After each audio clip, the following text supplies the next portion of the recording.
Hello, everyone. Welcome.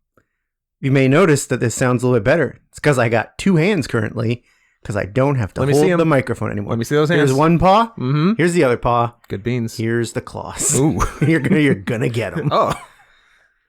Well, we nicely got microphone stands. I feel like every 6 months this podcast gets an upgrade. Remember when we were recording on your phone? Yep. And then we were recording on a handheld recorder resting on top of a pile of books.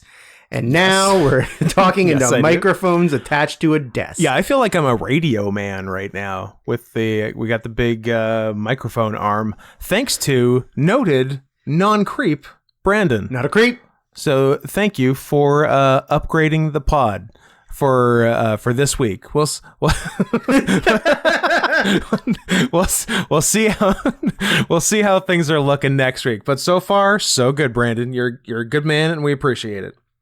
Drew, do you want to do the intro for the podcast? I've heard that you never do it.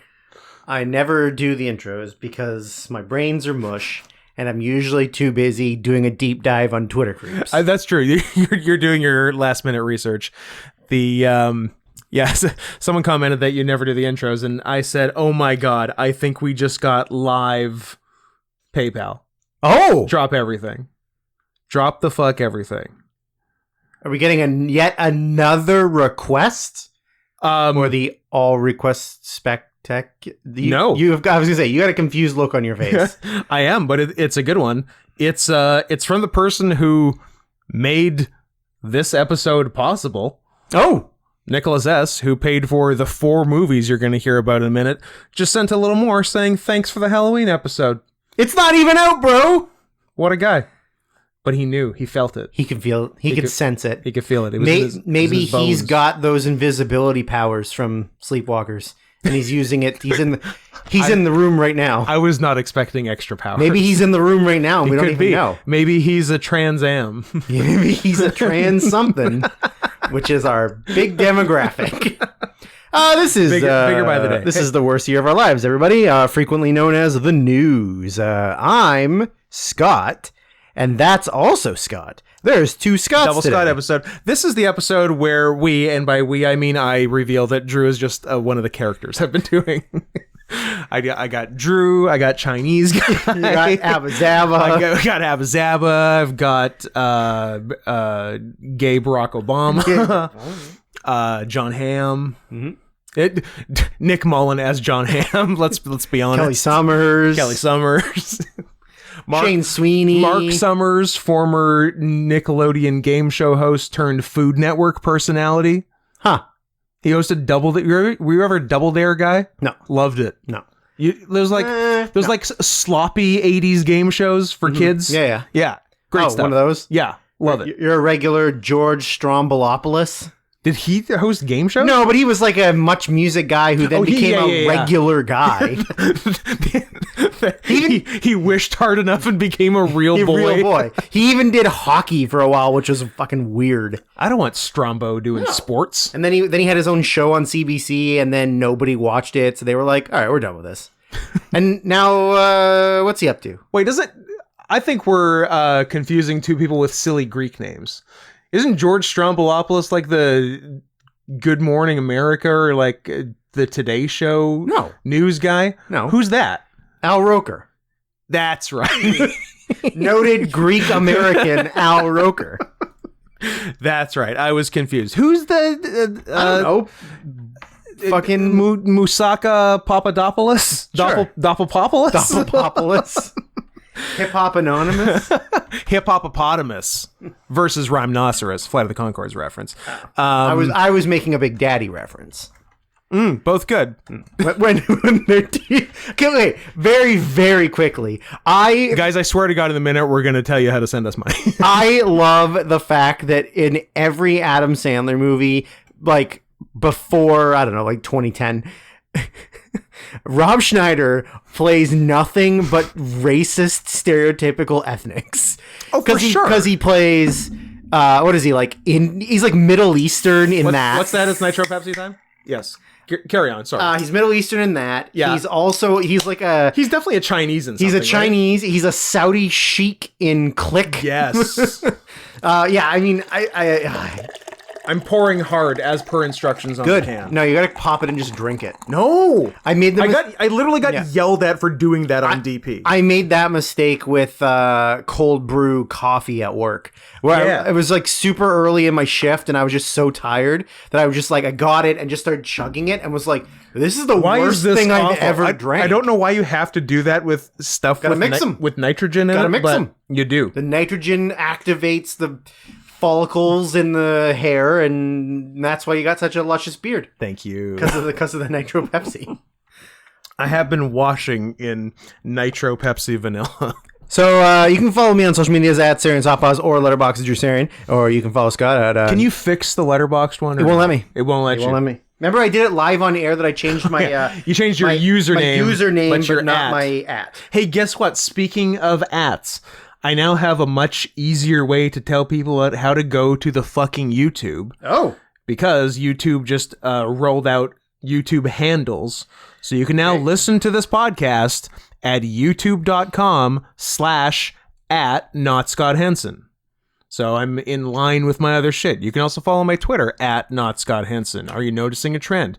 And guess what? Most importantly, you can send money, and for what, we'll tell you in a minute, or you can just fucking send it like Nick did. Nick, who already sent us money to do these movies, sent us money afterward for doing these movies.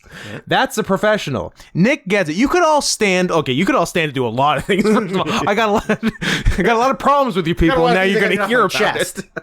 But you could all stand, at the very least, to be a little more like Nick, who sends us money to do a thing, and then before we've even done the thing, sends us more money. He gets it. He gets it. Number one. Where does he send it to? PayPal.me/NotScottHenson. Wait, were you... did that segue give you whiplash? It was so good? Or just it felt like J.K. Simmons was yelling at you? Yeah. And gaslighting me.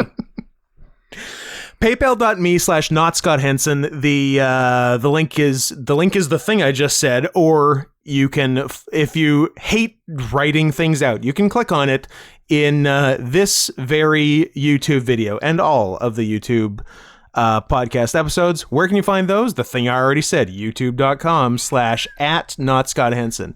And more of you need to do stuff on the YouTube videos or the YouTube account. We need more subscribe and then hit the bell, which is the stupidest awful 2-step process. Awful. So you subscribe, but if you don't hit the bell, you don't get notifications. It should be the other way of around. The thing you just subscribed to. Subscribing means automatic notifications, and if you want no notifications, click a second thing. Turn it off. Yeah. Stupid. Dumb as hell. Eat a dick, YouTube. Are you listening to this? Are you listening to me? What's the YouTube bitch's name? who's that? All right. Who's that bitch who owns YouTube? Am I typing that exact thing? Bitch who owns YouTube. Christine Baranski of Bowfinger fame. What? I guess the first... What the fuck is a bitch lasagna? A bitch lasagna is the first thing that comes up. It is the #1 hit when you type in "bitch who owns YouTube." I also like build a bitch for a Wikipedia I do article. like Wikipedia. Is it like build a bear, but you can build a woman? Bitch lasagna is a song by Swedish YouTuber and comedian PewDiePie. Cool. Noted cool guy who doesn't support Nazis. Against my better judgment, I'm typing. No! Woman owns YouTube. You coward.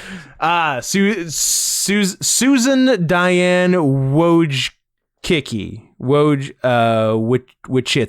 She's a Wachowski? She's the third and by far most feminine Wachowski. Poor Lana. Probably... She takes a lot of heat on this podcast. Lana got the short end of the stick. She takes a lot of heat. We can't all be lilies. We can't all be lilies. I'll tell you how you become a lily. Oh yeah, we didn't say we is didn't actually be trans and not just do it for do it attention. because your sister is getting so much attention. One of the 2 directors of The Matrix has come out as trans. There goes the second one. Excuse me, I'm also trans. Oh, there she goes. Are you sure? Yes. Look, if my sister was getting that much attention, I'd do it too. Speaking of No you question. people. Oh yeah, I guess we just said where to send money and not why. Number 1 is because you love us, Number 1, you love us. Number 2, you support everything that we believe in.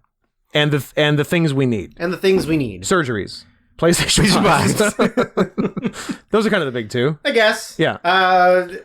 Paying for us to fly to places to wrestle. That's true too. That's another good option. That is a good option. That's something that not enough of you are doing. And to say I'm disappointed that no one has actively got us booked on a show where they live Yeah, is the word's not disappointment. it's hurtful. I'm hurt. The word is Disgust. disgusted. Or the word is let down. Yeah. I've never felt like somebody loved me and then didn't do the thing they said they were going to do. Yeah. Like you people. Yeah. A lot of you peoples in this episode so far. I like it. It's Feels the good. You People's podcast. Who's You the people. who's doing the you people count? Emma, do you have time in addition to the Drew Noises corner? Have time to do the you people count? If you don't, I understand. But also, that's just another reason for us to be disappointed in you. Yeah. So yeah, send us money because you love us, because you want us to buy things for ourselves, or because you want to pay for flights for us to wrestle somewhere. Yeah. And if you don't want any of those things, but are still trying to find an excuse to send us money, then hey, we'll talk about a movie you want us to talk about for $20 US a pop or more. I cannot stress or more enough. Someone pointed out that you could get us, I think I just got another PayPal notification. We'll put a pin in that. Someone pointed out that as per our rules, you could get us to do the entire Lord of the Rings extended trilogy for $120 American. That's true, but I did respond, yes, but doesn't it feel more like 180? It does. It does. It feels like 180. It feels like 180. So if you want that to happen, you can make it happen, but or a different, much shorter movie is also You on could the pay table. $180 for us to watch an 88-minute movie. 88 minutes? Or you pay it for watch 88 minutes. Starring Al Pacino. If someone... And Lily Sobieski, I believe. Yes, I think you're right. If someone, when this drops on, let's call it Thursday, October 27th. Oh, is this the Halloween episode? There's a reason there's a chill in the air. Ooh, spooky. If once this comes out, if someone sends us $180 exactly to watch the movie 88 minutes, I will be so happy. I will be so happy that the episode following that, we won't say once how disappointed we are in all of it. Yeah, it will Not once. It will almost completely redeem you as a collective listening audience. That will redeem the lot of you, which covers some ground, because let's be honest, it's a mess out there. It is a mess. But you can also collectively, as a group, crowdfund $180. Yes, you and can send it directly to us. You can also do that. So I'm just putting it on the table. Become a community together and work towards a greater good of giving us 180 of your dollars to watch 88 minutes, starring Oscar winner Al Pacino. Correct. Is this what he won the Oscar for? This is what he was nominated for and won. Good. 88 Minutes and Jack and Jill are his 2 Oscar wins. Oh, I thought it was You Don't Know Jack. Ah, yes. One TV of his many HBO biopic movies. Playing a murderer or cover upper of a pedophile. Yeah. Which is worse than Jopa. Noted Greek American Joe Paterno. Well, Italy, Greece, kind of the same thing. They're all Mediterranean, olive Scumbags. eating and skinned people. Yeah. Hairy knuckles. Yeah. Big dicks. Big hairy dicks. Big hairy dick, low IQ. Cro-Magnon. I like a lot of Greek American shout outs today. That's good. We've been slacking on Greek American representation, so I'm happy. Are we gonna write the script for My Big Fat Greek Wedding 3? Yeah, it's gonna star Lizzo. Okay. What a random name, but first name that popped into your head. First fat name that popped into my head. I'm not just throwing darts at the wall here. It was a fat dartboard. Okay. Someone fat was coming out. Not who's gonna. You can't do fat in Greek. What? John Travolta is almost that. Telly Savalas. Yeah, but no, and I don't know. I was just going the Little Mermaid route. I mean, you got to stay fat, but you got to go colorblind casting. Everything's got to obviously. be ethnic diversity. So of course, no, there's too. I don't want to go on too many tangents because we got a lot to talk about today. We got some stuff. Well, I bet you think we can keep this under an hour. No, not even close. Can we keep this under 3 hours? Is the question. We'll see. Speaking of you people, I don't like that we mentioned Lizzo and then ethnic diversity, and now you're back to you people. Well, that's our listening audience. This is a slippery slope, but okay. The listening audience is you people, not necessarily ethnic diversity is you people. I know, but the two together. First of all, this is an ethnically diverse podcast. Absolutely, I'm Russian. One of us is from the mountainous regions of the Himalaya mountains in north, and one of us is from. Don't you do it! I swear to fucking God, Thunder it'll be the goddamn end of this podcast. And the other one is from the even higher mountains of the Himalayas.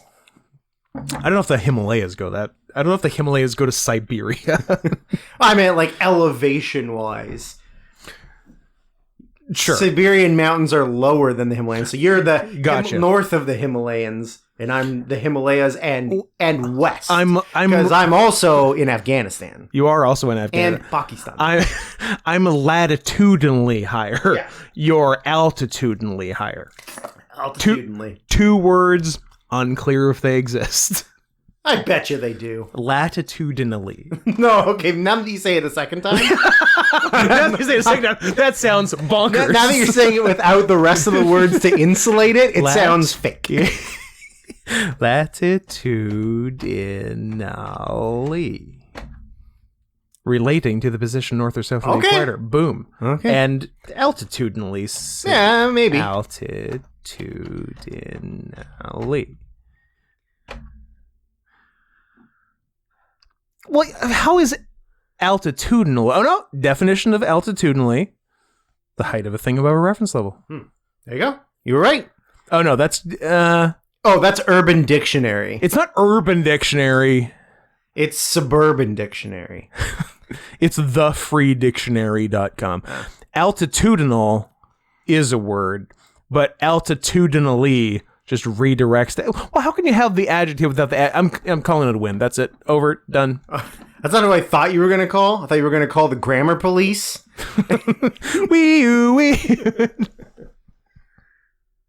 Yeah, I'm calling that a win. So... you people. How do we... Oh, yeah. You had something for you people. There are a lot of things said on this podcast by both of us, mostly Scott. They're meant in good fun. That are, in a very humorous, comical way. And maybe some of it's true. Maybe some of it's not true. Yeah, maybe some of it is what we believe to be true and cannot be convinced otherwise. Like when I said to you recently, during our city mayor election, that I find it extremely difficult to vote on a municipal, provincial, or national level because I am very left on all the issues, but I hate Indians. And there just isn't a party for me. And within hours of the elections ending, I sent you a message that said, Scott, we elected a Chinese. And his political party is the ABC party, which I then refer to as always being Chinese. It's his fault for naming him that. But all hail new King Ken Sim. That's not Asian enough. He doesn't have an accent. Nope. He doesn't have an accent. I can't He's got a white person name. Ken. His teeth are good. Okay. No rice patty hat. What's he even doing? Where's the tiny mustache? Now, see, like that is playful racism. We're just having fun. However, we ain't trying to hurt nobody. I feel like everybody. I feel like we should try to hurt someone. I'll do some hurting. Okay. And I'll tell you who I want to hurt. I feel like everyone listening to this podcast, everyone that's ever listened to any podcast, anyone who's ever seen a Twitter post or a news article. Is this going out to all computer owners? Everyone who owns a computer, everyone who's ever heard of a computer, everyone who's ever breathed air. A cursory familiarity with computers. Whether or not you actually own one. I believe that I am owed a written and formal notarized presidential sealed letter of apology. Before you go any further, would you call this a victory lap? It's not as good as your victory lap. Few are. Your victory lap is pretty fucking good.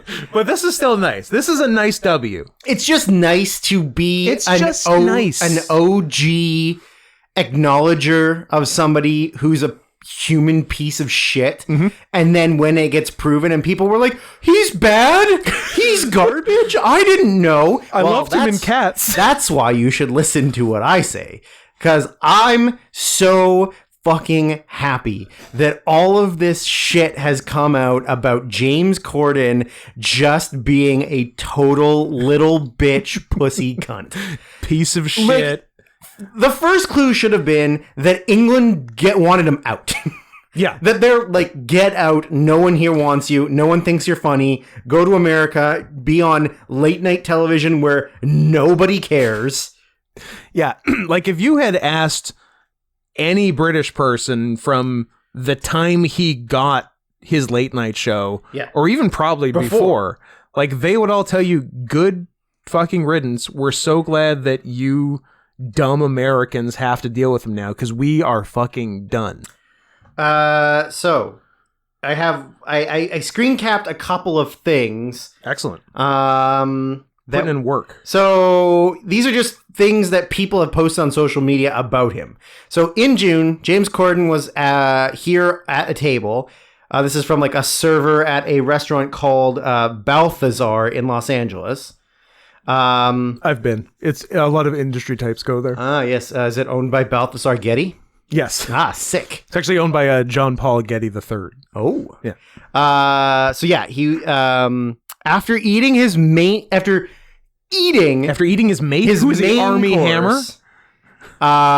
So no, but I want to reiterate this point. Eating, like finishing his main course. The food's gone. Okay. Corden showed the waiter the hair. Corden showed the hair to a Balthazar manager who was very apologetic. Corden was extremely nasty and said, get us another round of drinks this second, and also take care of all of our drinks so far. This way I write a nasty review on Yelp, or this way I won't write a nasty review on Yelp or anything like that. James Corden, big Yelper. Apparently. Then he was at Balthazar with his wife on October 9th for brunch. He asked for a table outside. The maitre d' took the party outside. His wife ordered an egg yolk omelet with Gruyere cheese and a salad. A few minutes after they That sounds good minus the salad. Yeah. Oh, egg yolk omelet. No. Too heavy. Yeah. That's thick. That's a thick omelet. Yeah. A few minutes after the food arrived, James called their server and told her that there was a little bit of egg white mixed in with the egg yolk. Oh, fuck. And then you. The server informed the floor manager. The kitchen remade the dish, but unfortunately sent it with fries instead of a salad. Oh, no. That's when James Corden began yelling like crazy to the server, "You can't do your job. You can't do your job. Maybe I should go in the kitchen and cook the omelet myself." The server was very apologetic and brought the manager over to the table. He returned the dish, and after that, everything was fine. He gave them a promo champagne glasses to smooth things over. Corden was apparently pleasant to the manager, but nasty to the server, who was shaken, but continued to finish her shift. Then here's one from just a guy.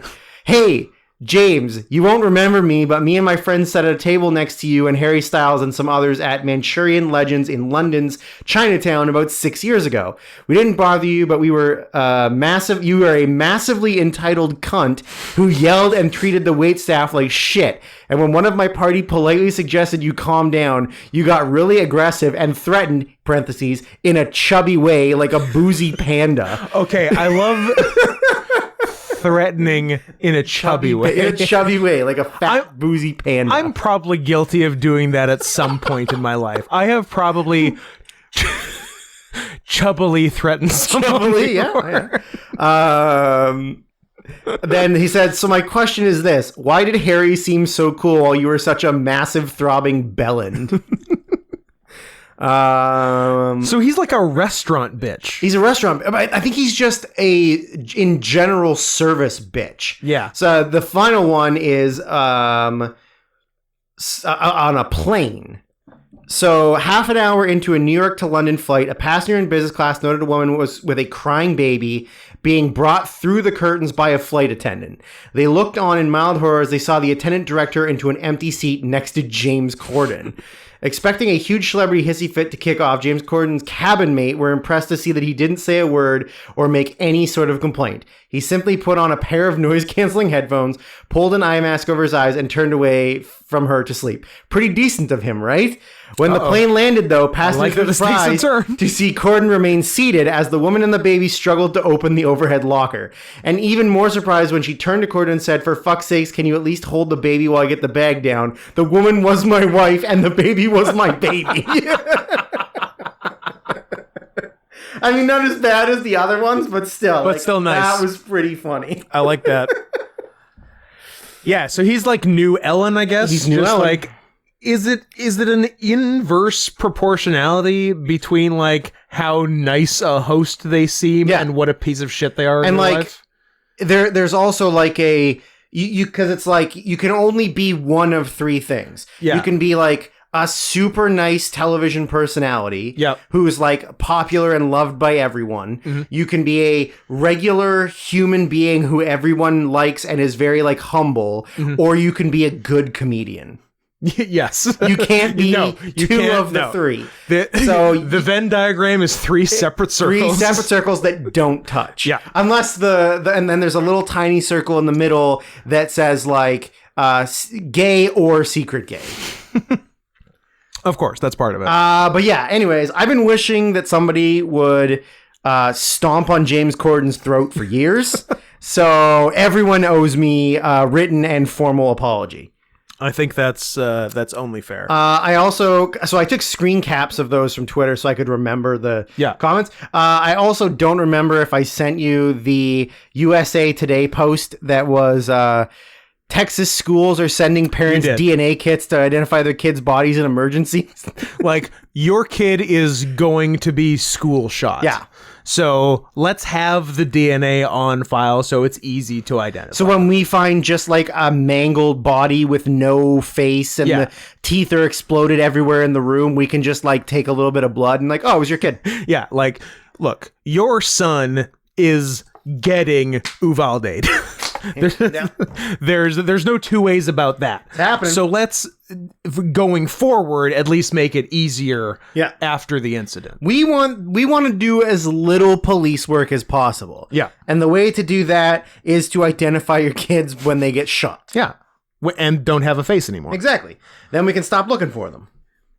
It just occurred to me that you got another PayPal notification. Well, actually, I didn't mention the last one, but I did. And it's from Pseudo Scott, I believe. A separate but equal Scott. With money, requesting 1979's The Black Hole.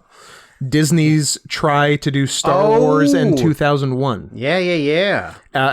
Finished with, sorry, not a porno. So thanks, Pseudo Scott. Big day on the pod. Black Hole. Big day. It's not even a movie. It's not even a movie. But I was going to say, it occurs to me that Google owns YouTube. I know this may come as a shock to some of you. So I'm going to go on Bing.com and see if Bitch Who Owns YouTube shows up on Bing and not Google. Okay. And let me make sure the wording is, was it Bitch Who Owns YouTube is what I typed. Now, you're right now you are setting a world record for the first person to actively use do a Bing. search on Bing. This website has been sitting unused for 10 years. Did you guys know that you could buy Bing.com on GoDaddy for $27? Well, today's the day. Bitch Who Owns... I'm going to be so happy if it comes up. Give me Susan Wachowski. Bitch Who Owns YouTube. I mean, who owns YouTube it gives you is the better first result. Yeah, it gives you better results. And if I click it, takes me to who owns YouTube, and it gives me a very complicated answer as to who owns YouTube. Why don't you just tell me the name of the person who owns YouTube? I don't care about their Okay, there's a 14-page article. That's crazy. On who owns YouTube, but it's for who owns everything, because there's Apple, there's who owns Apple, Amazon, who owns Facebook, who owns Google. And I'll tell you, Scott, doing a search for Susan, nothing comes up. I'm going to tell you the answer for all of those. The Jews. Yeah. So Kanye West is in the news. Speaking of the Jews, he's so mentally ill that it makes me so happy. I'm glad I'm not the only one. Oh no. And I'd like to know, because it sort of started, well, it didn't start, but the big thing recently was the deleted tweet and Instagram post, where I would like to know if he was doing intentional wordplay or if he just thinks that what it is. Because he said he's going to go DEFCON 3 on the Jews, I believe were his word. And I wonder if he was doing wordplay on DEFCON to intimate that he's going to start doing hate crimes, or if he just thinks that thing is called DEFCON. Oh, right? Because he's pretty dumb, uneducated. Yeah, he's a very dumb man. Was it? But I don't know if he's per se just dumb. Or he's good at beats. He's not taking medication to help with the voices in his head. I'm sure it gets noisy in there, and you might confuse DEFCON and DEFCON. Is that because he's black and everyone in his head is black, and they're all watching a movie? This is why we'll never get sponsored by Manscaped, Drew. Never. Maybe that could be a reason. Maybe by the good people at, what was the steak one that used to sponsor Jericho's podcast and Austin's podcast? Meat Bucket. Meat Bucket. Maybe we'll get sponsored by Meat Bucket. Look up Meat Bucket. Would you like me to look that up on Bing or Google? You know what? Let's give Bing some more business. Let's Bing it. Guys, we're going to Bing Meat Bucket. I just got word right now coming down from the producers. Mm-hmm. This is the first podcast ever officially sponsored by Bing. They saw we were giving them the business, and they want to return the favor. Here we go. For every Bing search that you do, we get fractions of a penny. That's correct. Meat buckets, freeze-dried meat meals for emergencies. What? From lifelinesurvivalgear.com/meat-buckets. There's no way that that's not a Republican website. Because the fact that you're... no! This site doesn't work. Scott! We tried. What are we supposed to do now if the Democrats win again? The, What was it? Deep freeze? No. freeze-dried meat meals for emergencies. You know, frequently known as when the real president doesn't get to keep the presidency. Yeah, you know when they do the second bigger January 6th and you're in your basement for 3 years? You better have some freeze-dried meat meals. And might I suggest the defunct site, which is still the #1 hit on Bing, lifelinesurvivalgear.com/meat-buckets. Hey, maybe it'll work for you. Maybe my internet has just decided to block Bing search results. And rightfully so. Your computer thinks that it's malware. I mean, it's like Bing. Who uses it? He's like, this is a scam. No one's searching on Bing. Bing looks like malware. It looks like a fake Google. Yeah. I don't like it. It makes me uncomfortable. You know, I'm closing Bing. That's it. Bing. They can still sponsor us. Okay. We're up to 1/4 of 1 cent. But not bad. Not too bad. Not bad. Good day's work. Kanye, yeah. Did he do like an interview afterward? Did he do like a Piers Morgan or something? Yeah. I feel like it was a Piers Morgan. Oh yeah, the only thing I heard from that was he thanked Ice Cube for getting him onto the anti-Semitism kick. Sick. Which is I didn't know that fun. Ice Cube was hella. That's so weird. It's so weird. It's very funny though. Ice Cube. Yeah, I had forgotten about it until I heard that, and then I'm like, oh yeah, a few years ago, Ice Cube like did just unprompted go off for no reason. But shout out to according to O'Shea Jackson Sr., not Junior. Junior's a good guy. Junior loves the Semites. So here's Ice Cube's official Twitter response. I hate that my name was dragged into this drunk champs bullshit.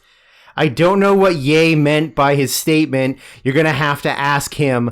I didn't put the batteries in his back. Please leave my name out of all the anti-Semitic talk. I'm not anti-Semitic and never have been. I feel like he said some shit. I don't know, but everybody said some shit. We've said some shit. Like, you and I could never run for office. What do you mean? Well, number one, we're not Chinese. We can't take on Ken Sim? No.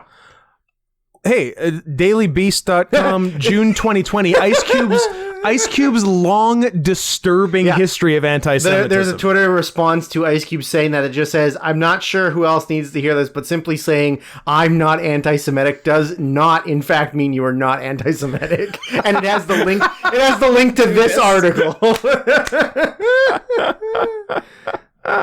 Fun. That's so funny.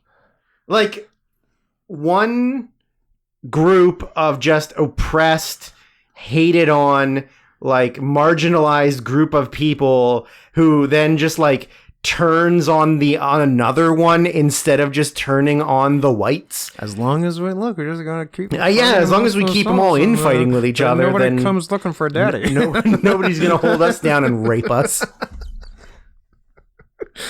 Oh boy, this seems like a fun article.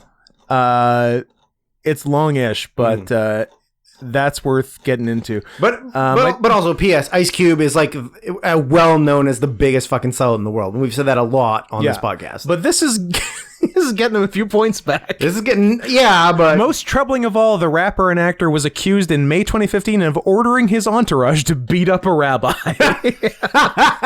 Yeah, but how do we know that rabbi didn't say the N-word? True.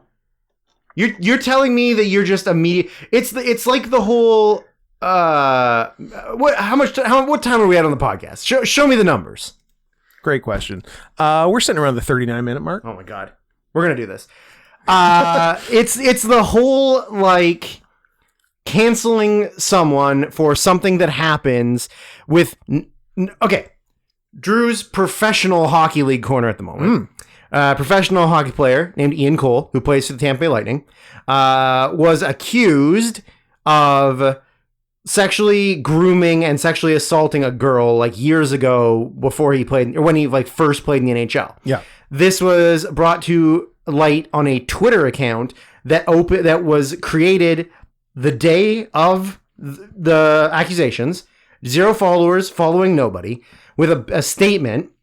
And in the statement, there was a bunch of information about like, he started messaging me when I was 16, and then he sexually assaulted me when I was 17, and all this. And then she said... Dane Cook type? And she said that years later, she ran into one of his former teammates who was like, oh yeah, he used to brag about raping you all the time.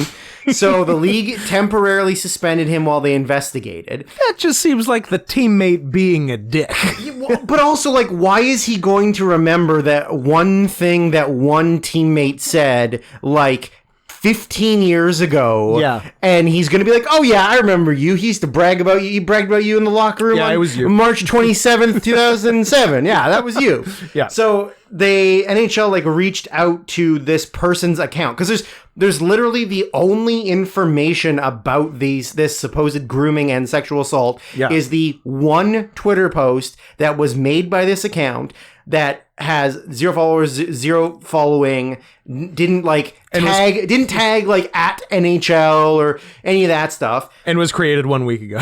It was created the day of the accusation being made. Okay. And so it blows up. The NHL, there's no police report. Nothing's been filed. Yeah. Nobody comes forward. So the NHL like reached out to the person to be like, hey, like, talk to us about this. Yeah, what's up? And nothing. So then they were like, well, we concluded that there's nothing to this. Like, we can't, if nobody's willing to come forward and talk about this, even anonymously, like, you can respond and talk about it and not have to say who you are. Yeah, but there's need your name published. Yeah, but there's no communication. So they're like, okay, well, our investigation's over. Doesn't mean that there's still not going to be some kind of like police investigation by the time. Sure. So they reinstated him, whatever. Yeah. And people on Twitter lost their minds about them letting a rapist play hockey. And it's like, no matter what accusation you make, false, not like whatever, there's no proof, it doesn't matter to people. We've said this before on the podcast. People just want to be a part of canceling someone. For sure. Like it's fun to get people in trouble. It's like having like a plaque on your wall where you can like... I don't like that you pointed to the plaque on my wall for canceling your people. canceling plaque that you've got on the wall,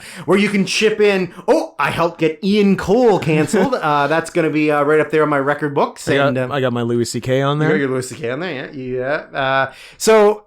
like accusations can be thrown Roger Ailes, but that was a good one. But who's to say that rabbi didn't walk up to Ice Cube and say, "Oh, look, it's my favorite," beep. And then he goes, "Hey, guys, get him."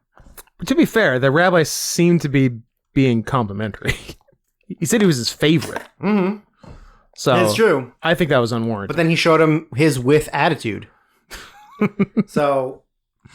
Who's to say the rabbi... I'm not saying the rabbi deserved it, but who's to say he didn't deserve it? That's true. We need more. We don't have all the information. Yeah. Yeah, I think from this article, it looks like Ice Cube was having a weird COVID. He's bored. Yeah. And got real weird in summer 2020 with a bunch of anti-Semitic memes and a lot of... implications cubism he went through his cubism phase. A lot of like satanic implications, and this one's not bad. It's a bunch of Semitic gentlemen playing Monopoly on top of a table made of black people, which I don't know. Where's the lie? So I guess you can't be mad at that one, but he had other weird ones. Other weirder ones. Yeah. Sorry, I saw Hitler and got excited for a sec. That in of itself is an anti-Semitic symbol. It's not just the big hooked noses and evil expressions that make this iconography offensive and troubling. These depictions mirror anti-Semitic propaganda used by Hitler and the Nazis to whip up hatred that led to the massacre of millions of Jews. This extends... Sorry, conversation for another day. This extends to the table these figures are sat at, resting on human bodies, as the Nazis also depicted. Ice Cube just had like a little COVID Nazi face. Yeah, he was trapped in his home. Yeah. And what are you gonna do? Not become a Nazi? Exactly. Come on. What? Let he who didn't have a weird July 2020 cast the first stone. I wonder. Come on. We were all going through some shit. I wonder if instead, like, how good a song would be where instead of it being "fuck the police," it was "fuck the," I don't know, something else. Sure. He seems to be covering it by saying it's not anti-Semitic, it's pro-black. Huh. Which is interesting.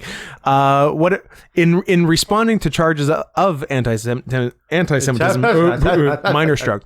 In responding to charges of anti-Semitism on Twitter, he wrote, "What if I was just pro-black? This is the truth, brother. I didn't lie on anyone." Also, I'm going to start saying that more. I love lying on people. I mean, I love lying on people, but yeah, that is for a living. That's a very, it's true. It's a very urban phrase that I enjoy. He lying on me. He lying on me. Not lying about me. Lying on. Lying. I don't want to lying on me. They're retarded. That's true. Get him off. What if I was just pro-black? This is the truth, brother. I didn't lie on anyone. I didn't say I was anti-anybody. Don't believe the hype. All caps. All caps. I've been telling my truth. Mm-hmm. And that I am have certain feelings about a certain demographic. And then then he posted the meme after he posted that. Nice. Mm-hmm.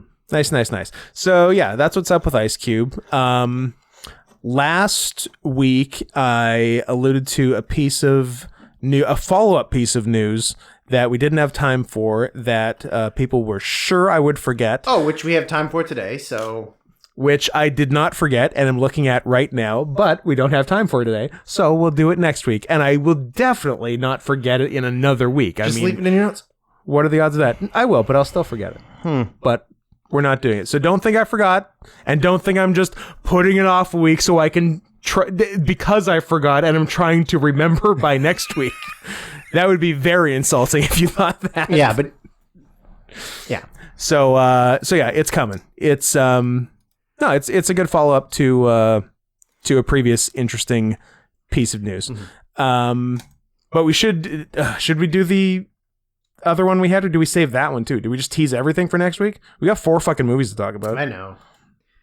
Your thoughts? No, Where do you stand? I'd still like to very quickly. I mean, because I feel like we can deep dive that.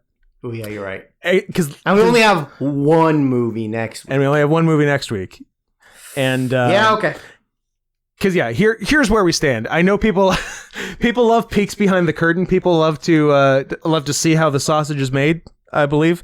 Correct. And there wasn't a specific comment saying, "I hate seeing how the sausage is made. Stop showing me sausage." But we wanted to mix it up because still kind of as a make good for a few weeks ago where we went too far with the Twitter creep of the week. Too far. That nobody, including ourselves, was happy with. I thought our last one was right in the sweet spot, but this week we went even further on the good side. And this is not even a Twitter creep. This is a Twitter living their best life of the week. But I feel like on a deep dive, we can definitely find a creep. Yeah, for sure. Oh, there's gonna be some creeps. If you're thinking like, oh, I don't. What if they don't find a creep? Like, oh, I don't like it when they do the good side of Twitter. I only want the bad side of Twitter. Well, don't worry. We'll find a creep. It's gonna happen. Yeah. So that's some fun for next week. What? Oh my god, I can't wait. Have you already? No, there's just some really good stuff on this. Like, excellent. Yeah. So that'll be good. And so, yeah, so we already have like all of next week's show. There you go. We got the news follow up. We got Twitter living their best life, which will certainly lead into a Twitter creep. Yeah. So that's all good. In the hood. The only other news was like a bunch of titty streamers seem to be taking L's lately. Oh, really? Yeah, one. There's at TwitchCon, a cool place for anyone to be. The fact that you just said that out loud, I know it feels actively makes me so angry. It feels ugly to say. Yeah. They had like a was Ninja there? Probably. He didn't get canceled. Also, probably. I don't know.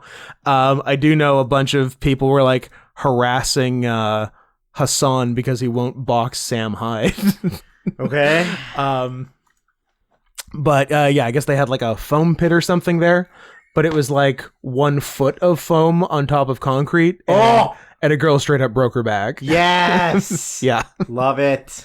And she was, I know this is it's a crazy thing to hear, and I'm sure there aren't any other ones. A former porn star turned Twitch streamer. Oh, can you believe it? No. This is news to me. Yeah. And then another one, not TwitchCon related. She has what's her name? Amaranth? Yeah. Amaranth. Oh, yeah. That I'm well aware I of. love that she's listed as American cosplayer and not prostitute. American whore. American whore. Yeah, so I guess I don't know the whole deal, but so like, she has like an abusive husband. She's a streamer, and this whole time nobody knew she had a husband. Okay, that's right. I didn't know if it was a secret that she had a husband. Yeah, it was a secret that she had a husband. That makes it funny. Yeah. That makes it really funny. Well, because look, and just so to head off at the pass, people just itching to get mad at me about me making light of an abusive husband. That's not what I'm making light of. People on the whole shouldn't be abused by their spouses. Correct. The hole? I mean, that's often abused in the hole. That's often where they are abused. But on the whole, spousal abuse bad. Let's go on the record with that. Okay. But there are situations, abuse, not abuse related, but abuse happens to be in the package that are funny. And a titty streamer who has a bad husband that she kept a secret, who took all of her money from all these simps sending her thousands of dollars at a time. Yeah. And then the simps find out about this and are so mad that this guy got all their money and not this girl who they tricked themselves into thinking she was in love with them. Or that they could fuck her or that they could date her because they haven't, or that they're friends because they haven't discovered porn. I don't even know that it's titty streamers. Who's it for? I don't know that it's that they haven't discovered porn. It's interactive, right? I guess it's interactive. And, I mean, okay, I'm. This is gonna just completely expose too much of me. There are definitely 2 of them that I follow on Instagram because I think they're really hot. Sure, but I would never go on their Twitch and actively, like, donate money to or even watch their Twitch streams. Like, I'm not going to go in and just jerk. What if they're really good at video games, though? Yeah, sure. That's what everyone's there for, is for you to be really good at Overwatch. Yeah. But, like, if you're there's nothing more pathetic. And we've said something similar to this before. There's nothing more pathetic than going and, like, watching a girl who just has her cleavage out playing video games and you're like, I need to jerk off to this. Like, this is my stuff. That's what I mean when I say who's it for. Yeah. But like, there is for sure a porn star who I, let's say, frequented a lot in my younger years, who then... Your late 30s? In my late 30s, disappeared from the industry, and then just randomly reappeared several years later as a streamer, who and she, like, doesn't do porn, she, like, goes to university, and I follow her on most social medias, because, as I say, Truth Social? Do you ever on Truth? I travel on Truth. I frequented her a lot. And I'm not going to say her name, but if you send me a DM, I will tell you who it is. Nice. And I would never give them money. Now, we used to, as a group, collectively, you, me, Kelly Summers, and former friend of the show, Daniel Fadak. My Free Cams. Used to go on My Free Cams all the time and just, like, troll girls. Absolutely. And I'd do it again. I never once have thought these girls deserve my money. I need to pay them a lot. I need to help these girls with their bills. You know where you need to send your money? Us. If you want Scott to do a titty stream, I'll do a titty stream. You got to send us some money. I'll fucking do a titty stream. I'm waiting for a stupid excuse to do something on Twitch, and that would do it. Yeah. I also love that in her like very serious Twitch stream where she was like discussing being like depressed that she's he was threatening to kill her dogs. He was gonna steal all of her money. He was like threatening to throw all of her like merchandise and stuff out on the middle of the street. Saying this with her tits all the way out. Loved it. And just like guys in the chat, like most of them were still like simping, but like a lot of them were like, you stupid bitch, like you deserve it. It was definitely, it was equal parts still simping and being very mean. Yeah. I'm all about being mean to stupid girls. Yeah. But yeah, there's a couple that I will admit are very hot, and I understand the wanting to look at them, but also like not sitting there watching their Twitch stream and jerking off to them, doing nothing. Amaranth is pretty hot. She's pretty hot. I actually didn't know who she was until this whole thing happened. Is she also a former porn star, or did she? Couldn't tell you. Did she come by it naturally? She has an OnlyFans. I know this is shocking to you. It's also always really funny when like these. I guess she's a cosplayer too, right? That's what she's. That's what her main. That's her job, according to Google. I couldn't tell you what she is on Bing. On Bing, me and Bing are through. You know what? It just drives me nuts about OnlyFans is that I would understand it so much more if people were paying money for new homemade nudes and homemade porn, but like 50% of it's not even that. Yeah. Like 50% of it is just like scantily clad or sexy stuff or like not even like tits, pussy, ass, armpits, feet, butt cracks, throat stuff. Like it's just back of the knee. It's just regular pictures that you're paying money to see.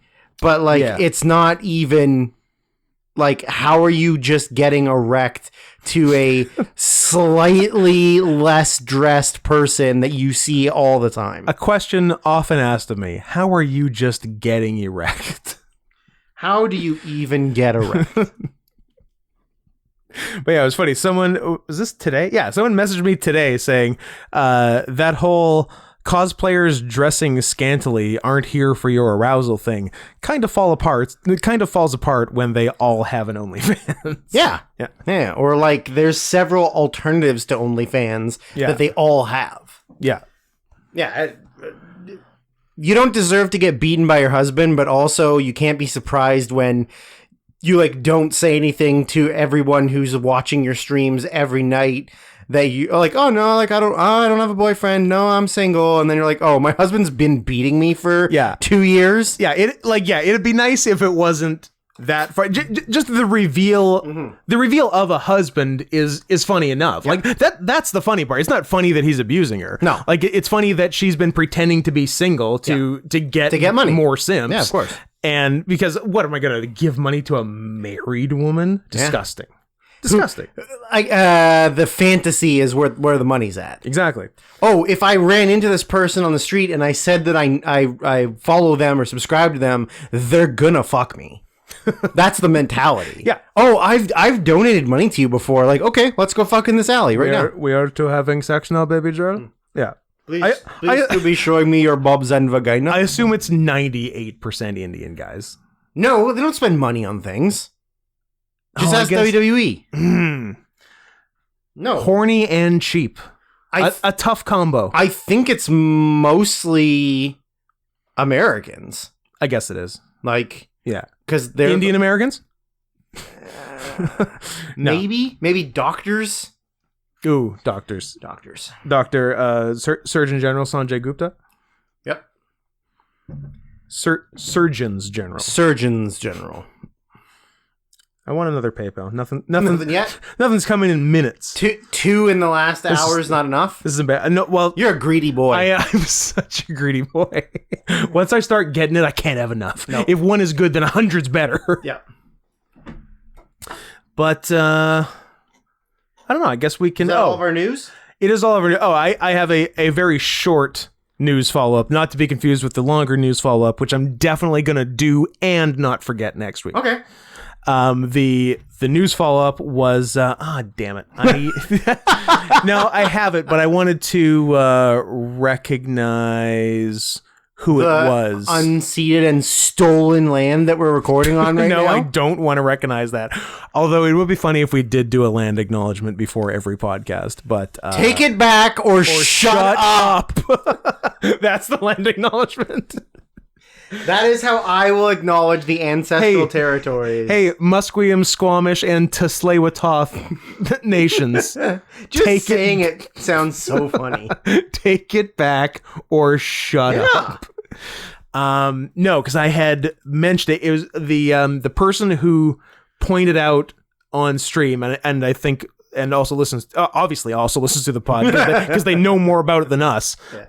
And I apologize.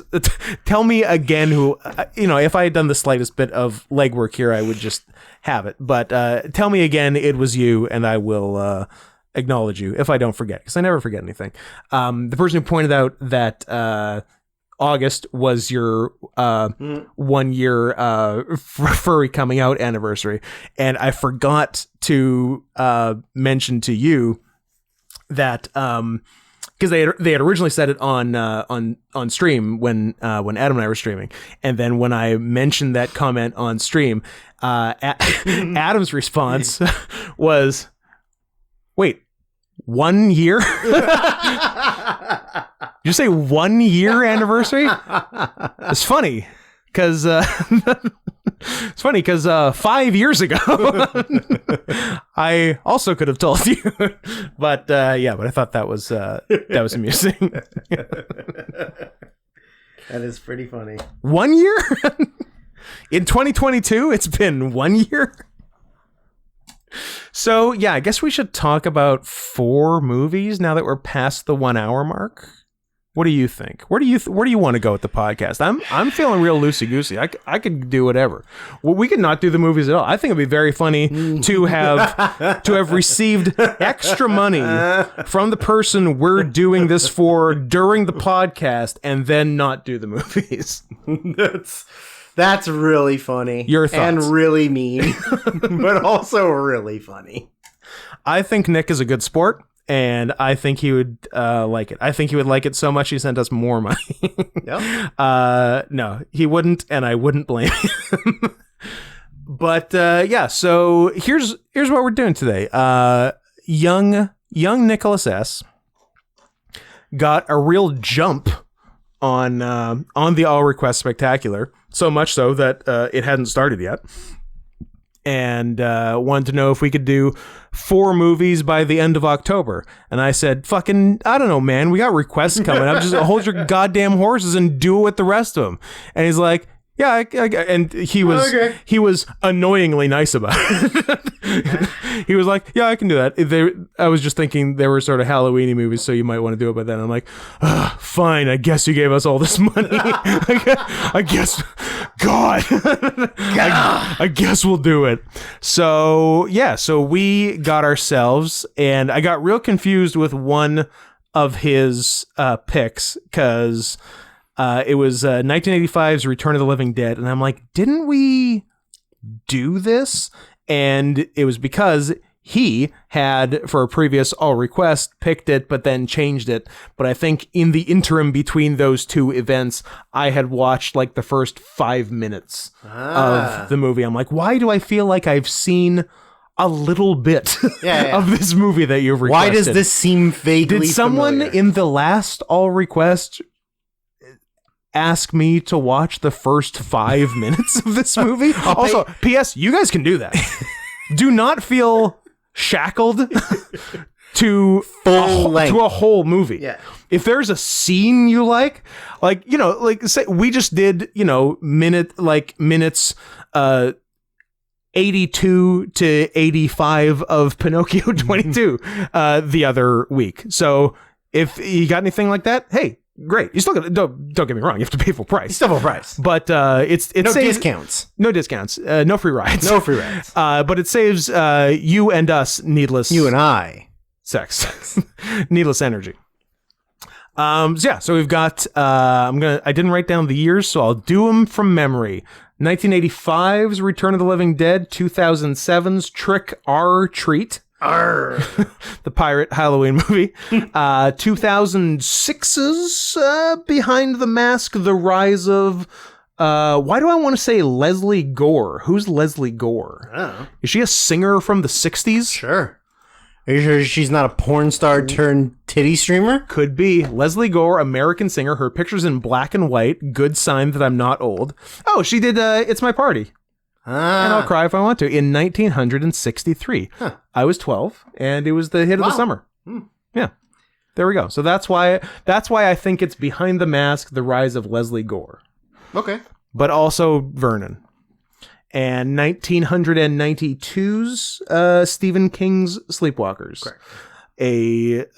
A person so popular that an author so popular that they got their name in front of the title in the movie. Yep. That doesn't happen often. Who gets to do that? Stephen King gets to do that. Obviously Lee Daniels gets to do that. National Lampoon. And is that all? Are those the three most famous authors of our time? Yeah, I guess so. Lee Daniels, Stephen King, and National Lampoon. Do Cheech and Chong count? Cheech and Chong count. I put them on the list. And Marvel. Marvel. Yeah. What do you want to do first? I'm wide open. I don't know. Which one do I have the best notes for? And then that one can go last. Fair. What? Why are you not opening? Just open! If you don't have notes again, I'm shutting this off. No, I I'm do. snapping these microphone arms. Sorry, Brandon. They lasted almost a whole episode. You're a whole episode. You're a hole. Am I a black hole? You are, is that the name of the Disney movie? Yeah. Nice. Well, for some reason... You make me so angry. Shut your face. Shut your goddamn face. I am furious with you right now. Do something to change my mind. I'm opening it. It's fine. Yeah, silence. That's good. Why don't both of us look at our phones for something instead of... I'm just catching up on my correspondence. It's trying to... What's happening? My phone all of a sudden is trying to make me sign into Office to use my fucking... to open a document in my email. That's stupid. All right. Why all of a sudden... Just pick a fucking movie. I'm mad at your phone now and not you. But if this keeps up, it's I will fine. It's get mad open. at I just had to put my goddamn password in. God damn it. Okay, looking at your notes. What looks good? What feels good? What's going to give us the right flow? Well, I didn't take chronological. Notes. I didn't reverse chronological. I didn't take notes for Beyond the Mask because you've seen it. Because I've seen it 100,000 times. Because it was my friend Tristan Christofferson, Danish, not Jewish. I don't think about his full name that often, but Tristan Christofferson is really something. Frequently known as Tawny Justerosa. Tristan Christofferson. When the movie came out, I swear to God I saw that movie 4 times that summer because he would not stop talking about it. Big summer. Summer of 06? Yeah. And probably at around Halloween too, because we used to hang out and watch horror movies at Halloween because we were fags. I got some good ones for Return. I got some good ones for Sleepwalkers, and I've got okay ones for Trick or Treat. So let's just do Return of the Living Dead first. Okay. Which one do you got the best notes for? I mean, they're all bangers. That's like making me choose between my children. Nothing but wins. Yeah, Return of the Living Dead is fun. Why do they do the this is a true story thing for non-true stories? Oh, I don't know. Because they're trying to be cool and unique. And the fact that they acknowledge the other movie quite a bit in this Night of the Living Dead is a big part of the world of this movie. Because like the way that they deal with problems or try to solve the issues. That's how they did it in the movie. Is by referencing the first movie. Yeah. So they're in... it's like a medical warehouse. Yeah, it's like a... type thing. They hold like full skeletons or cadavers. I didn't like big negative points right off the bat. They were... because... the guy who works there is showing a new hire the ropes, and he was saying how everything is sorted, and there's M and F for skeletons. I'm like, yeah, and that's it. There's no NB for skeletons. Where do they go? Just in the fucking trash. Where's the 2? What kind of fucking movie is this? Where's the 2? Where's the 2? Where's the 2 for gay Indians? Where's the plus? Where's the plus for Lizzo? So that's what the plus is in LGBTQQ2IA plus, right? It's for plus size women. Plus size skeleton. They're considered LGBT now. Just big bitches. But it doesn't even start with L anymore, right? Doesn't it start with? Oh, tell me they got rid of L. A starts first. No, they're just going alphabetical. No, I think they changed it. Let me. No. Yeah. A for all. For are you going to have sex tonight?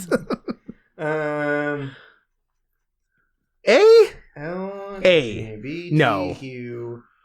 LGBTQQ2IA plus. Full acronym. Here we go. Does it start with A? Or are you crazy? Or are you giving the asexuals far too much credit? Well, I think sometimes maybe it's just me. They don't. Maybe it's just me. But no, apparently it's.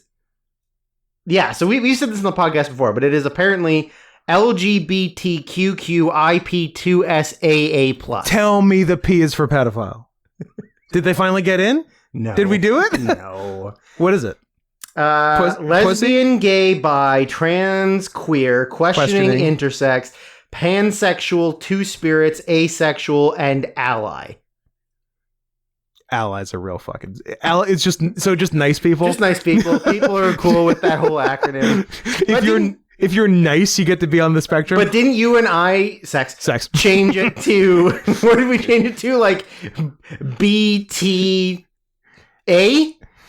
Right? BTS. By trans straight. By trans straight.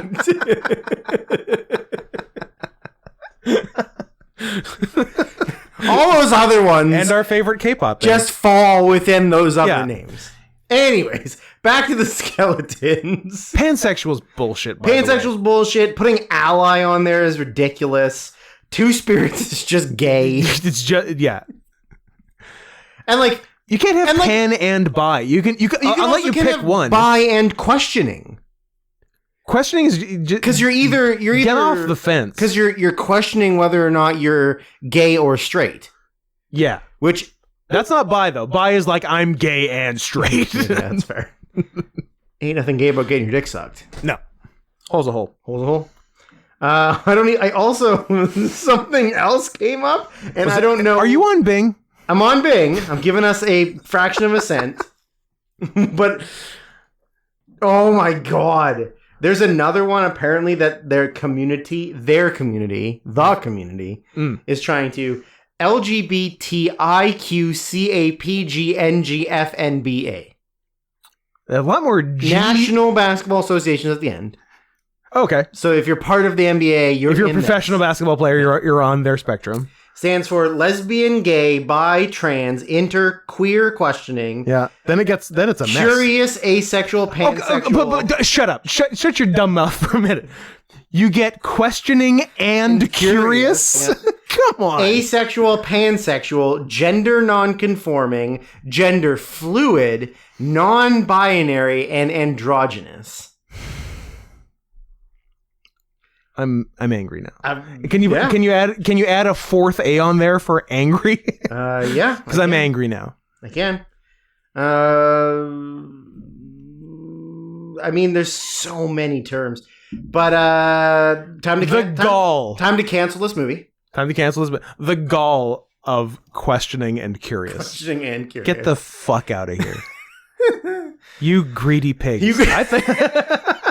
You greedy, sexual, degenerate pigs. I put a GP on there for greedy pig. Greedy pig. Lesbian, gay, bi, trans, queer, questioning, two-spirit, intersex, asexual, greedy pig. Greedy pig. Also, Lizzo? Lizzo for plus. No, Lizzo is the greedy pig. She's the plus. I don't want to cast aspersions. Ah, okay. Excellent flautist. Flautist, yes. Yeah, so we got to the skeletons. We got to minute 2.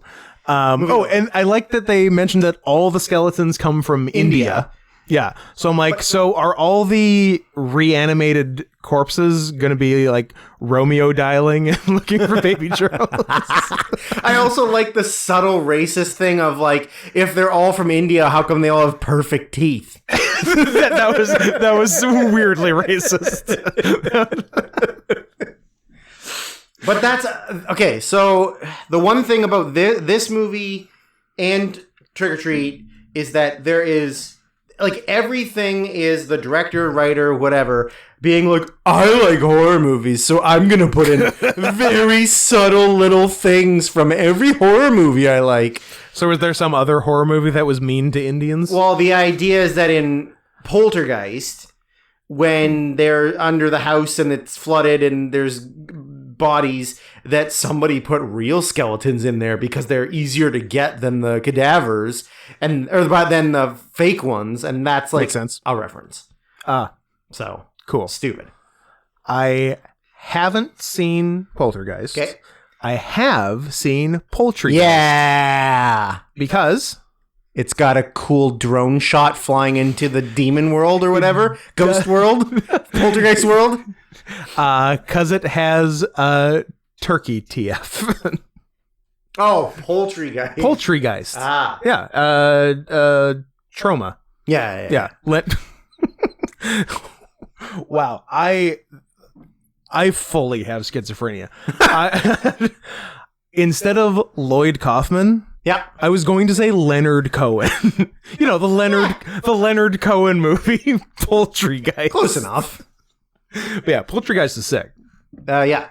It's very I thought funny. you were talking about like the 2014 Poltergeist with Sam Rockwell, where they literally fly a drone into the Poltergeist, like, That's pretty cool. Other world to look for the kid. That's where Sam Rockwell won his Oscar. Yeah. Don't show me your whole leg like that. Your leg's very I'm gonna show shiny. you the cut. What'd you do to yourself? I don't know. Box got me. Box cutter? Box cutter got me. Did you get that stopping 9/11? Which is going to come up later. Yeah. It is going to come up later. No, I stopped that train in Paris. I was a Green Beret. You were a 1612 to Paris? 15... 1514? 15... 1488? No, can't say that. They haven't done a 1563. No. Yeah, 3 extra seconds. If I just do 16 to Paris, they'll tell me. Won't they? Nope. 1517. 1517. Where's it getting 1612 from? Who knows? Oh, it's almost 1612 right now. The William Tell Overture. It was 1612. The name of a different overture with a different year, but it does have 12 in it. So partial credit, I guess.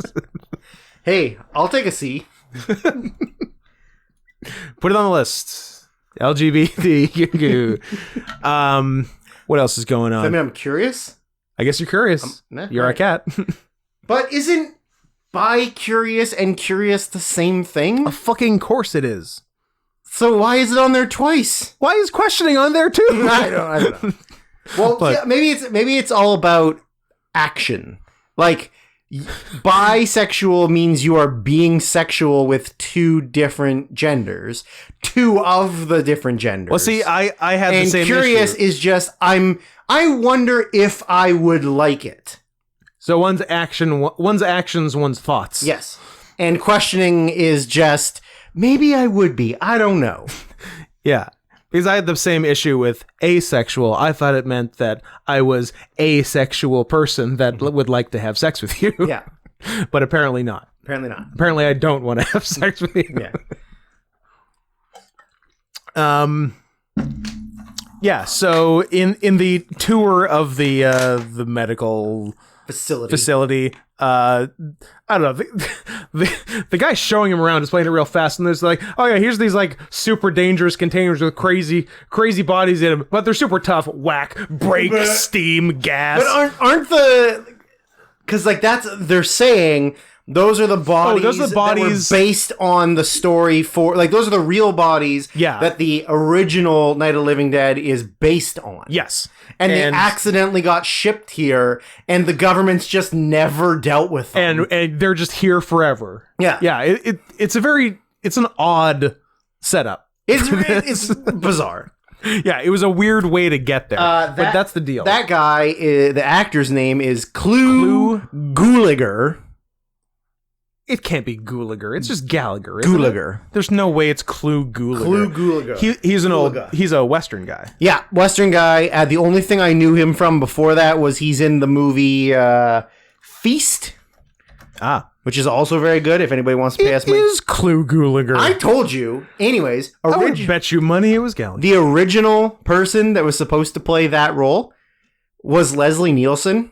Interesting. And he asked for a fucking buttload of money, and they were like, that they did not have. No, we can't pay you 1980 whatever high-priced actor money is. Interesting.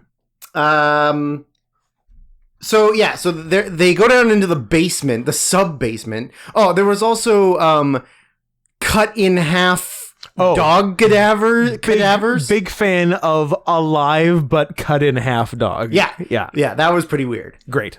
But so they also give them to and not cut in half the way you think. No, not a front back. Yeah, left right, lengthwise. Yeah, to send to veterinary schools. Yeah, the right half of a dog. The right half of a dog. Yeah, voted Trump. Yes. So they go down in the sub basement to find shut up! This is adorable. Is it one of the lists? It is a list. I looked up. Oh, we lost Clu August 5th of this year. Wow. Or at age 93. Wow. R.I.P. That sucks. He was in 3 Feasts. Yep. Feast, where he played bartender. Yep. Feast 2. Straight to video, Feast 2, Sloppy Seconds, where he played bartender. Yep. And of course, Feast 3, The Happy Finish, straight to video, where he reprised his role as bartender. But he appears on someone's IMDb list titled Very Old. A list of 28 people. When's it from? Created January 2019. So when he was alive. These are people who were very old. And were alive. And potentially still are. Yeah. And potentially still are very old. Number 1, Clint Eastwood. Number 109 years old. The oldest man. And made a movie this year. Yep. Number 2, Giannis Vogiatsis. Wachowski. Is he a noted Greek American? Is he a Nazi? Yeah, I mean, it's Giannis, of course. Yeah, he's Greek. Oh, man. So much. I'm going to say too much Greek representation. I'm not going to do the whole list. I'm going to do the hits. Armin Mueller-Stahl. Armin Mueller-Stahl, your boy. From, what do we see him in? I don't know, a thing. Eastern Promises. Eastern Promises, yeah. James Hong. Yeah. Killer. Michael Caine. I'm going to be real sad when Michael Caine dies. Ellen Burstyn. Robert Duvall. Gene Hackman. Wait, isn't Gene Hackman dead? Nope. I thought he died last year. He is alive and well and hasn't acted in 20 years. Welcome to Mooseport, baby. I bet he's also... Pay us money to watch Welcome to Mooseport. I think he's also 93. He'll be 93 in January. Doing great. Living his best life. Goes for a bike ride every day. I doubt that. I literally read that like in the last week. Oh, okay. I don't know why, but I did. Noted Canadian Donald Sutherland. Noted Canadian Donald Sutherland. This guy is clearly Greek because there's been like 3 Greek people that aren't that famous on here. Is that Angela Lansbury? James Earl Jones. Tom Skerritt. Tom Skerritt of Alien fame. Was he an alien or am I crazy? Yeah. Captain. More, yeah, a lot of okay, this is very, very Greek centric, and I've had enough. Weird though, huh? that we talked about Greek Americans, and then all of a sudden you find a list A of list a guy titled who's very old. who's in love with Greek Americans. And 10 of the 28 people are Greek. I don't know what to tell you. He loves them. He loves what he loves. Love is love, Scott. He loves love. We got full frontal nudity in this. That was exciting. I didn't think we get it. It felt like a PG-13, and then it wasn't. Really good tits. Great tits. Now, a couple things that I read. I got trivia notes for this one. Oh. So first of all, we get introduced early on to like a general in the military, which at the beginning is literally nothing. He just gets introduced. Yeah. I just wrote, I really like how the general treats his wife. He came home. She was making dinner. Nice, beautiful dinner. She's like, Yep. "Oh, I'm making your favorite pork chop." I was like, "I had him for lunch." And then he goes to like sit down to do something, and she's trying to talk to him. And he's like, "Shut up!" He probably took all her Twitch money. He took all of her Twitch money and killed her dogs. And killed her dogs. So I read a couple funny trivia things about this. Is that a lot of the things that the director originally wanted to do, they couldn't because. Now, the statement is insane. Okay. They had to change it in case it got shown on television, like, in the future. Okay. Why are you making Return of the Living Dead? Why are you planning for that? With the intention... So, the naked woman was supposed to be full frontal, and when they filmed it, she had a bush. Ooh. Like a full bush. Okay. And then they were like, no, we have to make it look a little bit less like pubis. So if you notice, she's like, it's like rounded out. Yeah. Like there isn't full labia majora. No. Like it's a smooth bottom. I didn't get lips. No lips. Yeah. Yeah. Sad. Nice boobs. Anyways, if you look her up, she's actually quite ugly, so don't look her up. Oh, what a tragic end of that story.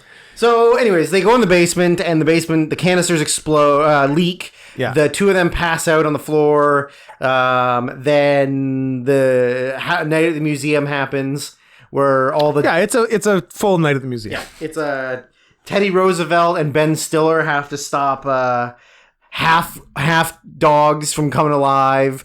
And then there's a full dead body in the storage that comes to life, and the body inside the canister comes to life. Yeah, which I like that they sort of had fun with the idea of the zombies. Yeah, that it wasn't just like one-dimensional and rigid, and they. Like they were kind of still sentient, like aware. Yeah, this definitely does not follow standard zombie and rules. They didn't really move like... No, they could run. Like they could run, move fast, like when they did that thing where they opened the door, that the yellow dude just like came out of there like a house of fire. Oh, a house of fire, yeah. He got the hot tag. Yeah.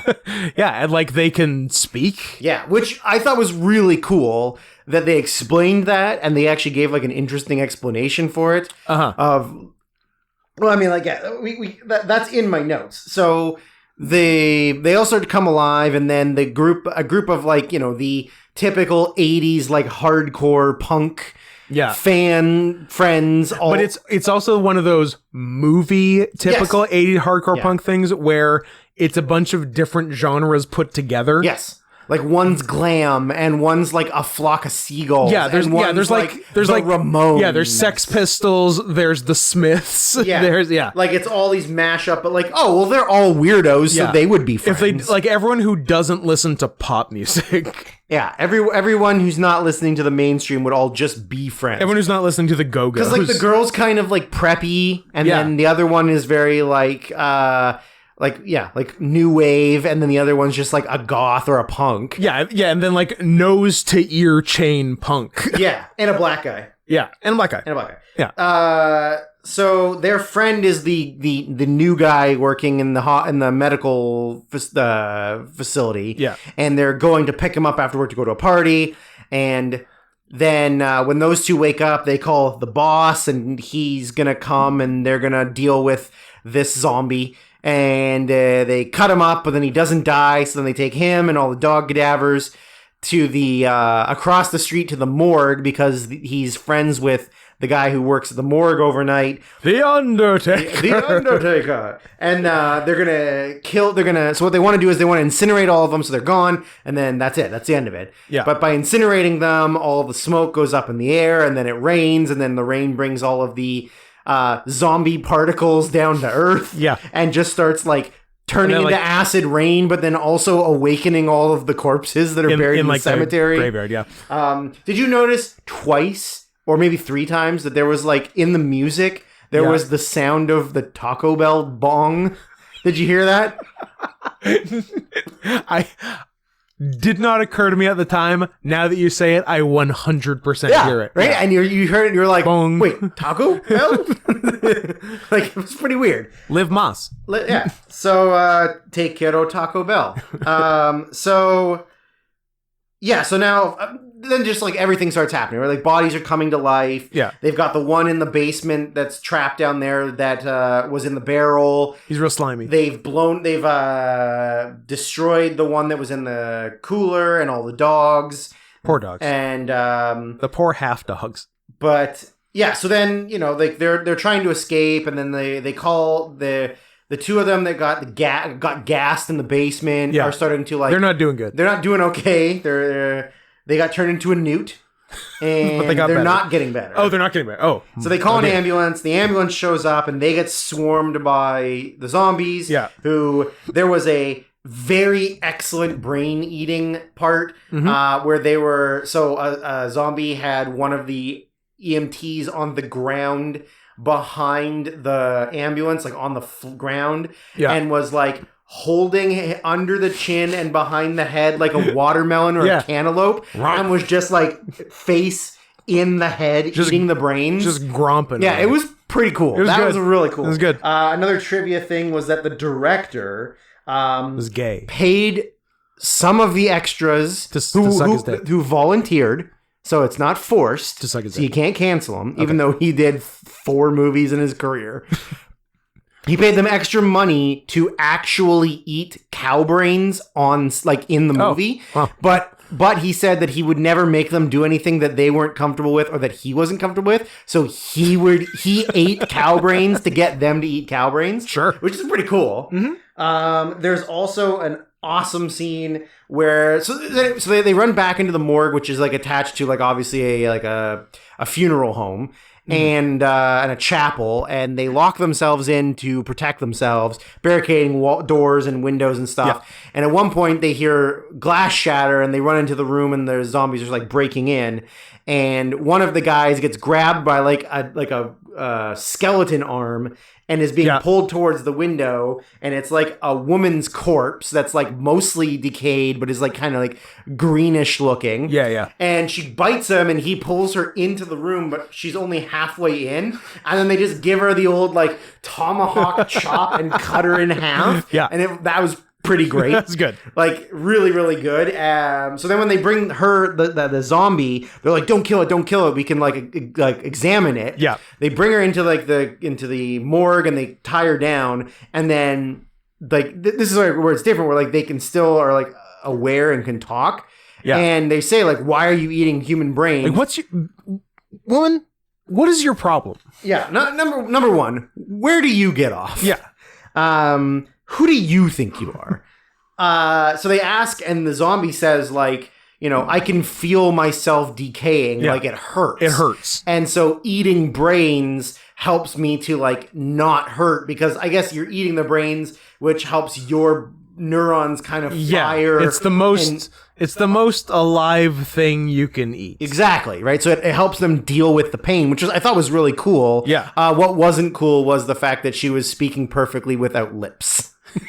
Sure. She was very good. B's and P's like it was nobody's problem. Very good enunciation. Yeah, for a zombie with no mouth. Yeah. Or like all teeth, no lips. All teeth, no lips, which is the way I like my blowies. Absolutely. Get them lips out of there. So yeah, like they it's just like a series of like, okay, we got to run to the car and get to the car. But then the zombies go on the radio at the ambulance and ask for more EMTs. Yes. So then they come and get attacked, and then the police come, and then they do the same thing to the dumbass police. Yeah, I thought it was interesting and maybe a little inconsistent that like they have enough sentience to radio for more police to come, but not enough to just take the running police car. Yeah. and just go. And drive off. Yeah. Like you can probably drive. Or I don't know, like open a door or a window instead of like trying to bash their way through like a boarded up window. Like you couldn't just go like somewhere. Like the level of what they're capable of doesn't match. So yeah, eventually it's just a series of like killing off zombies or being attacked by zombies. A bunch of them get like, bitten and whatever. The scene where the main girl goes into the basement and then she gets attacked by the one in the basement. She runs up the stairs, the stair breaks. The director didn't tell her that stair was fake because he wanted a real reaction from her. Broke her leg. And if you notice, she sort of like hangs on the stair for a second and then falls through because she was actually hurt because she didn't expect it, right? That sucks. I don't think you're supposed to do that. It was the 80s and she's a woman. Both true. So then the two that originally, Clu Gulager and the other guy who got sprayed originally are apparently succumbing to rigor mortis. Not to be confused with Bigger Mortis, which was Fat Steve West. I'm so glad you said bigger. Oh, wow. I don't know. I thought you were on a roll. Is that where a black guy dies? Yeah.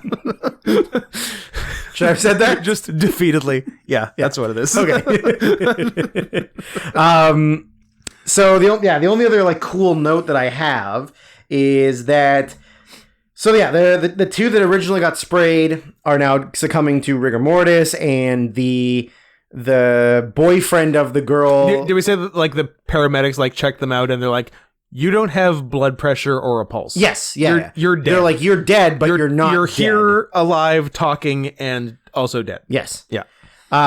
So he starts to turn and he kind of realizes like he's in so much pain, he's screaming, and he says like, I finally have realized the only thing that's gonna help me is to eat your brains. And then he turns into one. And Clu Gulager decides that he's in so much pain, but he realizes what's happening, and he doesn't want to turn, so he gives himself the self-inflicted Auschwitz. Yep. And hops into the crematorium. Turns it full blast, pushes the button, closes the door, and just cremates himself so that he doesn't become a zombie. Dies a hero. Which I thought was pretty rad. Like, good. That's pretty unique. He's the hero. Clu is the hero of the movie. Yes. He is very much the hero. So, sacrifices himself for the greater good. Yeah. Except it doesn't work out that great. So they end up contacting the government through the phone number on the side of the canister. They awake the previously mentioned cool general who has not been in the movie the entire time except for introducing him at the beginning. So I don't know what the point of even, because it could have just been any. To establish the general. It could have just been any random general, and they're like, no. Let's make the guy who treated his wife like dog shit earlier in the movie. That's our hero. And they have a contingency plan, which is just to drop a nuke on the city. Okay, so before the nuke, the one other really funny thing I had written down was because like police and paramedics and stuff keep going there and then just keep getting mauled, eaten. Yeah. And then they keep sending more. So as near nuking time, they're just sending like the entire city's worth of police there. Yeah. And there's like tons of cars, tons of cops, and there's a zombie dressed as a cop directing traffic. Oh yeah. And then it's like the cops get out of their car, he's like, gotcha. Tricky bitch. Then he eats him. Yeah. It's very funny. Yeah. So they nuke the town, and then there's like an epilogue, and they're like, it was a good nuking. It was a good nuking. Minimal casualties. 4,000 dead. Yeah, which is not bad if you gotta nuke something. Yeah, but then they show like the particles going back up, another acid rain, and I believe a reused shot of a cross section of soil and going down, and it just ends on that, right? What are you gonna film 2? I would never. Exactly. I would never film 2. Exactly. Yeah. So yeah, it was a fun ending. Yeah, it's fun. It's like one of those movies that you really have to be into that kind of like ridiculous, over the top, like 80s horror. But I liked the tone. Yeah, it was fun. Like it fast paced. Like there wasn't a lot of boring downtime, or like it's just constantly things happening. Yeah, some really cool like gore and some fun ideas. I guess like I don't know how established the zombie genre was in 1985. Not tons. early-ish one, definitely not the first or anything. Because when's like the early Romero stuff? That's earlier, right? That's early 60s. Yeah. Right? Night of the Living Dead is like 59. Yeah, when's like Dawn of the Dead's like 70. 70s? Okay, yeah. Yeah, so they're much earlier. But yeah, because it's definitely different. Like they can run, like if you shoot them in the head, they don't die. Yeah. They don't die, period. Period. Yeah, they never die unless you. The only way that they die is if you burn them alive. If you burn them to ash and there's nothing left. Yeah. Sorry, to go back, didn't he say he was going to turn the oven on so hot that there would be nothing left? Yes. And then when they open it, he's like raking it and breaking up the. Didn't turn it high enough. Yeah. What the fuck? Yeah. You liar. He's a bad mortician. And then he broke his foot. And he broke his foot like a bitch. So that there's your Return of the Living Dead. What do you think about Trick or Treat? You said we're maybe going to have a fight about this. Maybe not. I thought about it more, and I was like, yeah, I like it, but I'm not like gonna die on my sword for it. So it's an anthology based on graphic novels. Okay, I didn't know that. That are sort of like the novel, or the comic books or graphic novels are along the lines of like Tales from the Crypt, sort of. You know, okay, like that. That's sort of the idea that makes behind sense. it, right? Yeah, a little bit of comedicness to it, but it's like Halloween horror-y. Yeah, ghoulies. It's a ghoulies. So the first thing the stories are all interlocking, and they're all happening simultaneously or just before or just after one another. Yeah. But you're seeing them in just like, a regular anthology order. Yeah. And then you but get like not chronological order. No, not chronological order, and just sort of like... Does it work chronologically, or does it not make sense? Once we get to the end, let's figure if it makes sense. I feel like it might not. I feel like by the end, I'm like, wait, shouldn't this have happened earlier? I think there's a little bit of I feel like something doesn't work. You gotta do creative liberties to get some stuff, but for the most part, it's pretty much like happening in correct time frame. There's a little bit that needs to change, but yeah. So, but and I didn't know per se that it was sort of anthology style, and I'm like, oh yeah, Anna Paquin's back. She, after being gone for half an hour of an 80-minute movie. Yeah. So it's like a small town in Ohio where because I guess Halloween is a huge deal in Ohio. I mean, they need something. They got to do something. It's a terrible place. It's either Halloween or suicide. Sometimes both. Sometimes it's both. So yeah, you're kind of following. Who's that guy? Who was that? He was keeping a bunch of women either alive or dead. Ariel Castro. Does that? Yeah, that's one guy. Yeah. Yeah. What was his deal? He was kidnapping underage girls and getting them pregnant to have because his kid had he had a kid. That's the one. Ariel Castro. But that's not who you're thinking of, I think. I'm thinking of Are you not thinking of I'm thinking of Ariel Castro. No, wasn't there like that Polish guy who also did the same thing? That guy's cool. What's his name? I don't know. Marius Saromkis. Lana Wachowski. Poor Lana. No, I was definitely thinking of Ariel Castro because he was from Cleveland. Yeah. Yeah. So did he only do kidnappings, no murders? I think. Have we been too hard on Ariel Castro? I don't know. I think he only kidnapped. There's 3. He kidnapped 3 girls. Michelle Knight, Amanda Berry, and Gina DeJesus. Say their names. No. Got them pregnant. But forced a couple of them to have abortions. Like he and by forced I mean like he gave them abortions. Castro was charged with 4 counts of kidnapping and 3 counts of rape. He pleaded guilty to 937 criminal counts of rape. Cool guy. That's what he pled to. Is that more? And when they give you the plea, it's less than what you did. Isn't that more? That's more than Danny Trejo in Con Air. I believe so. Because he said, they call me Johnny. No, maybe it's 6,000. 600? No, 300. 6,000 is sure a lot. Wow, it's a lot of rapes. You couldn't even rape that many dogs that fast.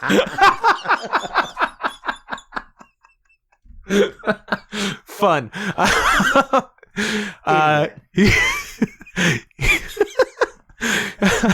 the idea that it doesn't take as long with dogs.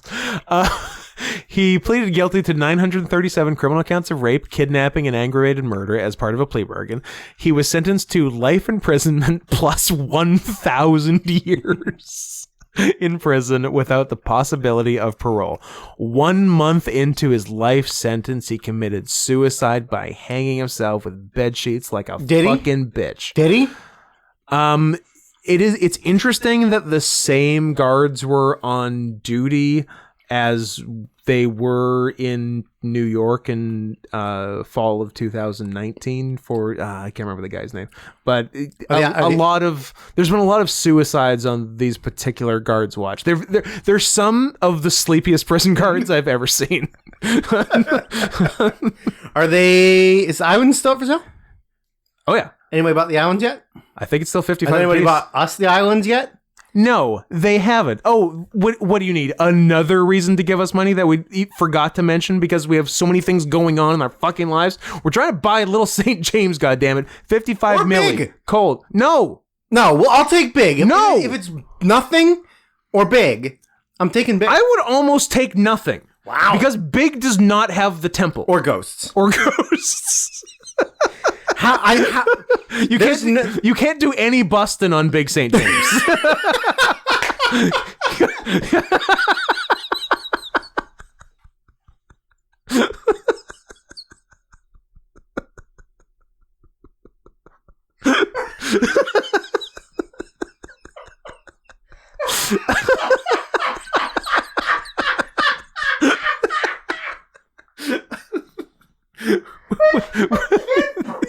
We'll be right back.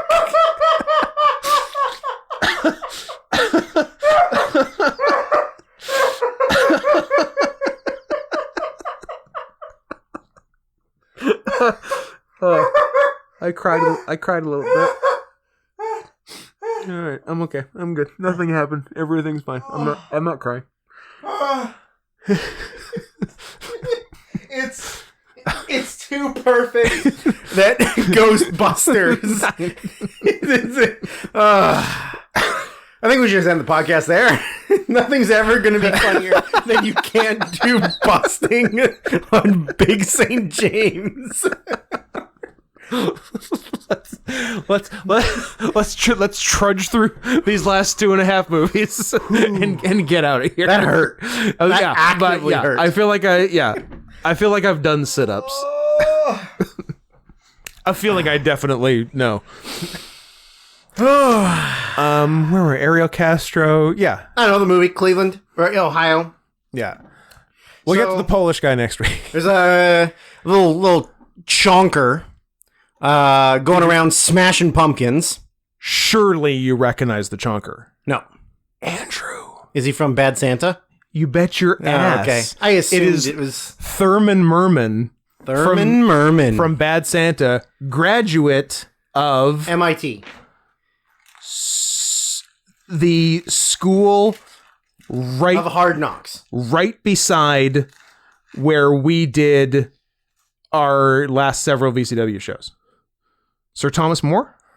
Sure. Yeah. He graduated there. Huh. Yeah. He's a Vancouver boy. Good for him. Yep. Is he dead? Nope. But he's still fat. Well, look at him. He's plus. Yeah, he's a plus. Yeah. He's a Lizzo type. Exactly.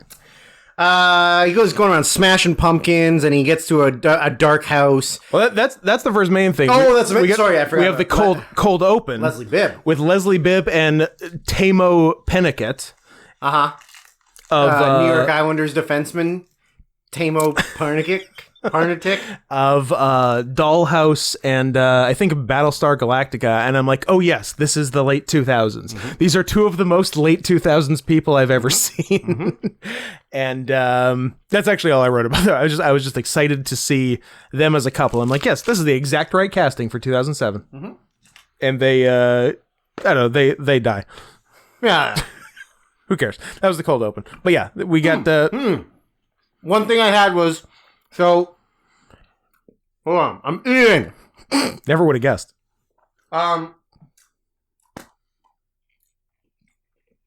So she's kind of like anti-Halloween, Yeah. They're coming from like the parade, the party, whatever. Yeah. They come home, and she's like, "Ugh, I'm never like, what a great Halloween! I'm so over this." And she's like, "Can you take down all the decorations, please?" Like, he's like, you gotta leave it. the yard's gonna look like the yard looks like shit. My mom's coming tomorrow. She's gonna like. What's her mom doing that's so important on November 1st? But also, why does it matter for momsies that they're set up for there's Halloween decorations the day after Halloween? What a bitch! I'm Sounds glad like she's Mrs. dead. Bibb is a real glad cunt. She's dead. So, the thing that I had a problem with is like he wants to smash, and she's kind of like, no, and he's like, I'll do it tomorrow. She's like, no, you're gonna sleep till noon, then you're gonna play video games till 4. Lucky guess. And I was like, what's your fucking problem with that, bitch? Yeah. He goes, fine, I'll do it. And he wants to smash, and then she goes, fine, go inside and put the tape on. And I'm like, I forgot what tape is she talking about? Why are they watching VHS porn to get themselves in the mood? I didn't even know it was porn. I thought it was maybe like City Slickers 2 or something. They show it when he's sleeping. Oh, yeah. And it's just like a VHS tape I thought they of just porn. I thought they were just both such cinephiles that they like to have a movie playing while they smashed. That, you know what? That's how I did it the first time. Just like a movie on a movie, just a movie on the TV and in the bed. It's good. It's good background. Yeah. And also it covers up so your parents don't hear you putting your P in a V or an A or somebody's P in your A or a D. Dog. Oh, I see where you're going. Red Rocket. Is that what that movie's about? Yeah, good movie. It's about jerking off dogs. Did you know that there is not one dog dick in Sean Baker's Red Rocket? Huh. That doesn't seem right. I don't think he knew. Do you think he knows? He knows. Probably. And his next movie's about Vancouver. If it ever happens. If it ever happens. If COVID didn't ruin it. His last movie was going to be about Vancouver. And also if people stop getting stabbed and hit over the head with pipes. And I mean, that's just more fodder for the movie. It's getting more and more interesting. It's true. I'm sure that those people in the downtown east side with severe mental issues and addictions to pain medication are going to be real thrilled about an actor, about Johnny Hollywood out here. Yeah, about an actor portraying one of them while a film crew goes around and films them. That's going to be great. I foresee no issues. Okay. Yeah, me neither. So, so she ends up getting killed by Sam, who is the little ghoul of the comic books. Yeah, he looks like the guy from what's that video game? Little Big Planet? Yeah. Yeah, what's it? Sackface? Sackface. That's his name? Ball sacks. It's actually is it actually Sackboy or something? Sackboy or Little Big Planet. Is that what I'm thinking? I think that's what I'm thinking. It is. Of. It is. Yeah. Right there. Does it tell me? Yeah, it's literally weed face. It's I guess if I just write Little Big Planet character, it'll tell me his name. Sackboy. It's Sackboy. I was close. I thought I was sort of making a sad joke. boy. Ah, the sad boy. Who wants to fuck him? Anyways, can we pause through this? You're going to keep going off on a tangent, Mr. ADHD. No promises. So, he kills her. That's the beginning of the story. Whatever. So then we see Chonker going around Thurman Mermis smashing pumpkins. Yeah. He gets to a dark house. Is that where they got the name of the band from? Yeah, 20 years later. Yeah. Yeah. Okay. No further questions. He sees a dark house that's got when somebody's not home, they just leave out the bowl and it says, please take one candy. So you think Thurman's only taking one? That fat ass piece of shit with big old double D tits goes up the stairs and just starts loading up his bag. And as he's doing that, he gets interrupted by the owner of the house, which is Dylan Baker. Conservatively, how many creeps has Dylan Baker played? That's all he plays. He only knows how to play a creep. So just it's how many acting credits he has? Yeah. Well, let's find out how many creeps Dylan Baker has plays. Top credit, happiness. Nothing wrong with that. He's played 147 creeps. Sounds about right. So it's his house, and he's got like a bag and a pumpkin, and he walks up, and he kind of is like, giving him shit for being a fat fuck, and he's like, that's going to be bad for your diabetes, whatever. Pulls out a knife, and he goes, don't worry, it's not for you. Wink, wink. Now, my first note, and he starts cutting the pumpkin while giving him like a big long speech about what Halloween is. Yeah. But all I could focus on is who the fuck carves jack-o'-lanterns in the middle of Halloween? Halloween night. You're supposed to put them out so they're ready for Halloween. Same issue with Anna Paquin and co. Not to jump ahead. Correct. So they came into town. Oh, I came for this big Halloween festival, and they're buying costumes there that night. The night of, as was like 40 other people. Whatever, ladies. I don't get it. So he's telling the kid this big long-winded story about Halloween, and then the kid starts like getting like stomach gurgles and vomits up chocolate and blood and so much chocolatey blood. Maybe everywhere until he dies. Yeah. So then he drags his fat ass back in the house and drags him into the backyard where he's digging a hole. Yep. And then as he's digging the hole, his little fucking wiener son kid is just like yelling from the window, Dad! I lost my hat. I lost my middies. Your hat is gone, Bradley. Dad. Yeah.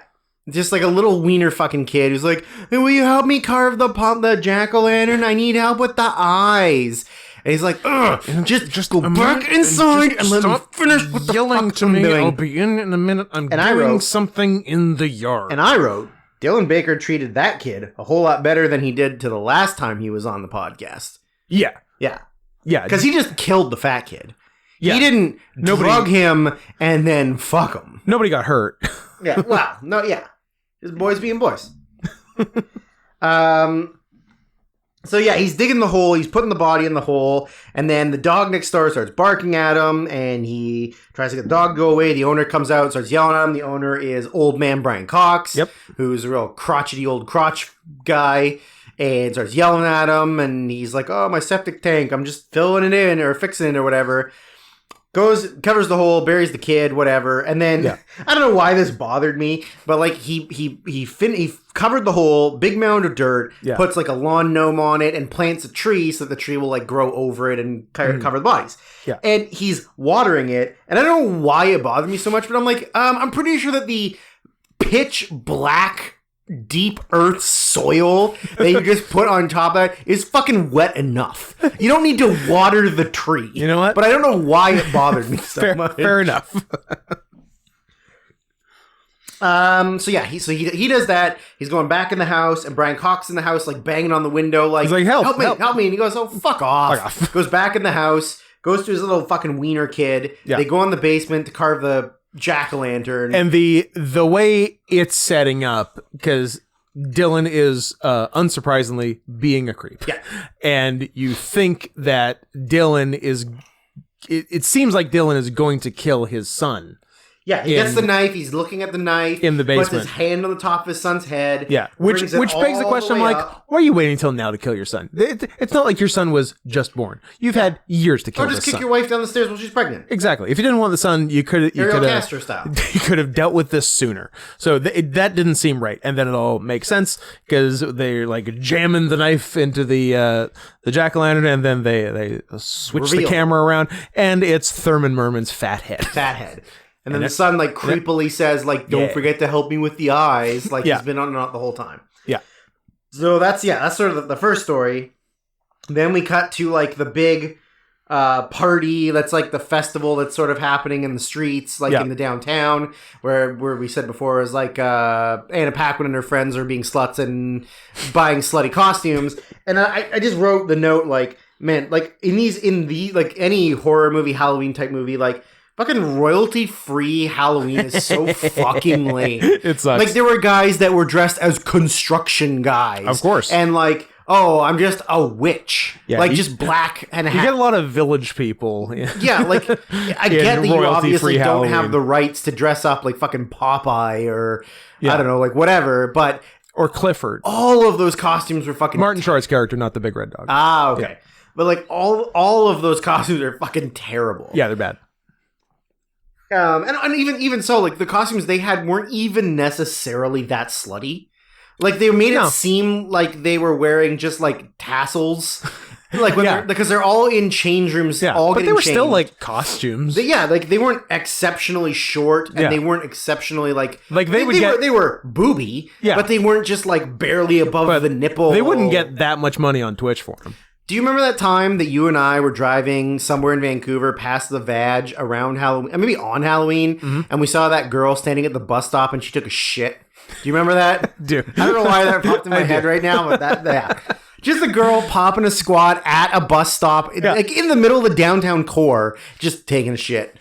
Whatever. That was fun. But yeah, those royalty-free costumes are terrible. Yeah. So the idea is that they've come into town and they're looking to it's made to seem that they're looking to score. They're trying to get their dumb virgin sister. Like she's one. Anna Paquin's sister is in the group, and she's trying to get her sister friends. laid. Yeah. And so they're like, it's not that hard. Look, we can go pick up guys. So then, like, her sister picks up the guy who works at the costume shop, which also, again, you're buying costumes on Halloween, that's fine. But then they're like, when are you off? Oh, I'm off in 20 minutes. So wait, you're working and you're not even working till the end of, like, till close? Yeah, that's right. On Halloween. Yep. And you, okay. I feel like there's some inconsistencies in this movie. So they go, and then the other two go and just get, like, this camera crew that were filming the parade earlier and convinces them. So they're like, oh, come meet us at this place, which is called, like, Sheep's Meadow, which is funny when you think about it later on. Yes. And then so then they're saying, like, look, I can find somebody for you. She's like, no, it's fine.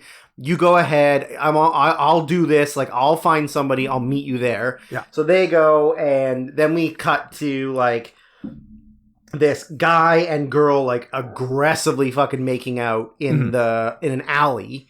And really going at it, and then he's like kissing her neck and her arms, and then all of a sudden she like lifts her arm up, and her like head is bleeding, her neck is bleeding, her arm is bleeding, and it's like a vampire who's like bitten her, and she goes to run away, and then people think she's just wearing a costume, and then he gets her and fucking kills her, and just like leaves her body on the side of the road with a bunch of drunk people and whatever, moves on, and then. You know, Anna Paquin's like looking around for somebody, and she makes eye contact with him, and you're like, she doesn't know that he's gonna get in. He's gonna make her his next blood sacrifice, and that's it for that part, right? Yeah. Then it goes to the kids. Then it goes back. Yeah. So then it's like a group of kids who are all going around. They're collecting jack-o'-lanterns. Yeah. And they're going... Which they said is for UNICEF. UNICEF, which is hilarious. But I guess UNICEF used to be a big thing for Halloween. It is, but they didn't collect jack-o'-lanterns. I don't know why. They collected money. Yeah, well, maybe they're going to sell the jack-o'-lanterns to get UNICEF We're going to sell old pumpkins. Yeah. P.S. UNICEF doesn't need any fucking money. They were the sponsor of Barcelona, the football club, for like 10 years. They've got billions of dollars. Fine. They're fine. All right. No more UNICEF. No more UNICEF. UNICEF is off the table. Okay. You know who you should donate money to? Us. So they're gathering jack-o'-lanterns, and they don't have enough. They come to a house that's just like covered in jack-o'-lanterns. Yeah. And this girl comes out of the house, and they're like, oh, it's Strange Sally, Large Marge. I think it's Large Marge. Wacky Betty. Ugly Betty. What's her name? I don't know. Is it Rhonda? Yeah. It's Rhonda the retard. Rhonda the retard. And I'm like, oh yeah. It's a movie made before 2014. They're gonna say retard. They're gonna say retard. And they say it a bunch. Yeah, they sure do.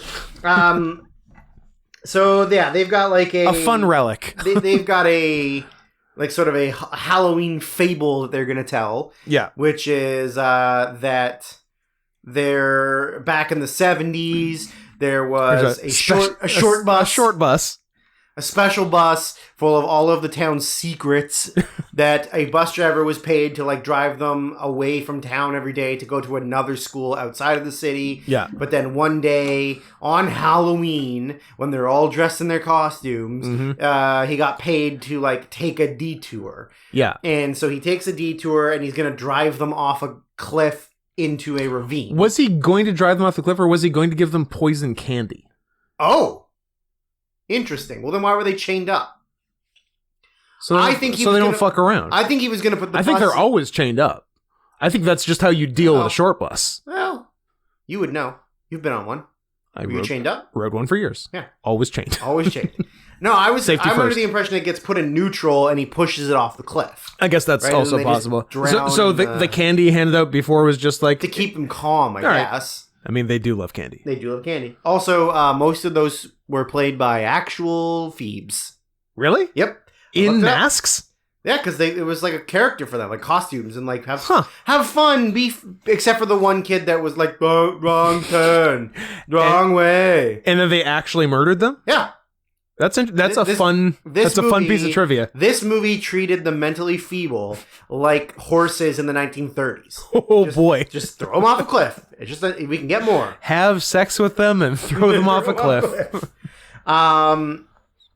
So they're telling a story about how that happened, and then supposedly, if they drown in the bottom of the ravine. But what ended up happening was one of them got loose, and he wanted to go home. And so he takes the bus, drives the bus off the cliff. The bus driver managed to survive, but he disappeared, and nobody ever saw him again. Yeah.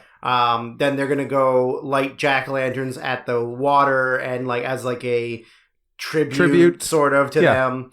And then the cool ones, the popular ones, leave the retard and the fat kid up top. But it was interesting that the cool guy was being fairly genuinely nice to Rhonda, and then when shit went down was still being nice, and he's like, "Hey guys, stop fucking around." She's having a panic attack. Yeah, leave her alone. I'm like, stop hitting on her, dude. She can't consent. Now, this isn't me speaking. This is a secondary person. This is one of your characters in this room. That's not me speaking. Okay, but this is another one of those Rhonda the retard, this ugly nerdy girl who was the same attractiveness as the other. They did say that Rhonda the retard was a misnomer and that she's an idiot savant. Yes. Yeah. So she's not this. She's really good troll. She's a regular looking 14-year-old girl. I'd fuck her. Yeah. If she was younger. You'd take her to not Big St. James. I'd fuck her if I was 11. I like older women. Would personally. you take her to Little St. James? Sure. You can bust it. Do you ever think they had proms there? Proms. So formal wear? Yeah. Corsage. Chaperones. They called themselves chaperones. I like that. I would Do you think Bill Clinton chaperoned a girl to Little St. James? I would love to see an LSJ prom. Me too. I would love to see the class of 2018. But you're talking about graduating from elementary to middle school, right? Absolutely. Yeah, okay. Yeah. The jump from grade 5 to 6 is a big one. Big jump. Huge jump. It's not the only thing huge you're taking. So they... Anyways, yeah, they get her, they scare her with a bunch of masks and trick her, and she's scared and she wants to leave. So they go to clean up all the stuff, and then the actual ghosts of the retards come to life. And start attacking them, and she can save them, but she thinks it's a gag still. So she leaves, and then they all get murdiddly-erdlered. Yeah, I guess so. And that's the end of that part. Yeah. And then we go back to Anna Paquin, where I'm like, oh yeah, she's in this. So she's walking down a dark road. Because I thought she was the star, and then there was just a half-hour thing with the kids. Yeah. I'm like, oh, this movie might not have a star. Nope, does not.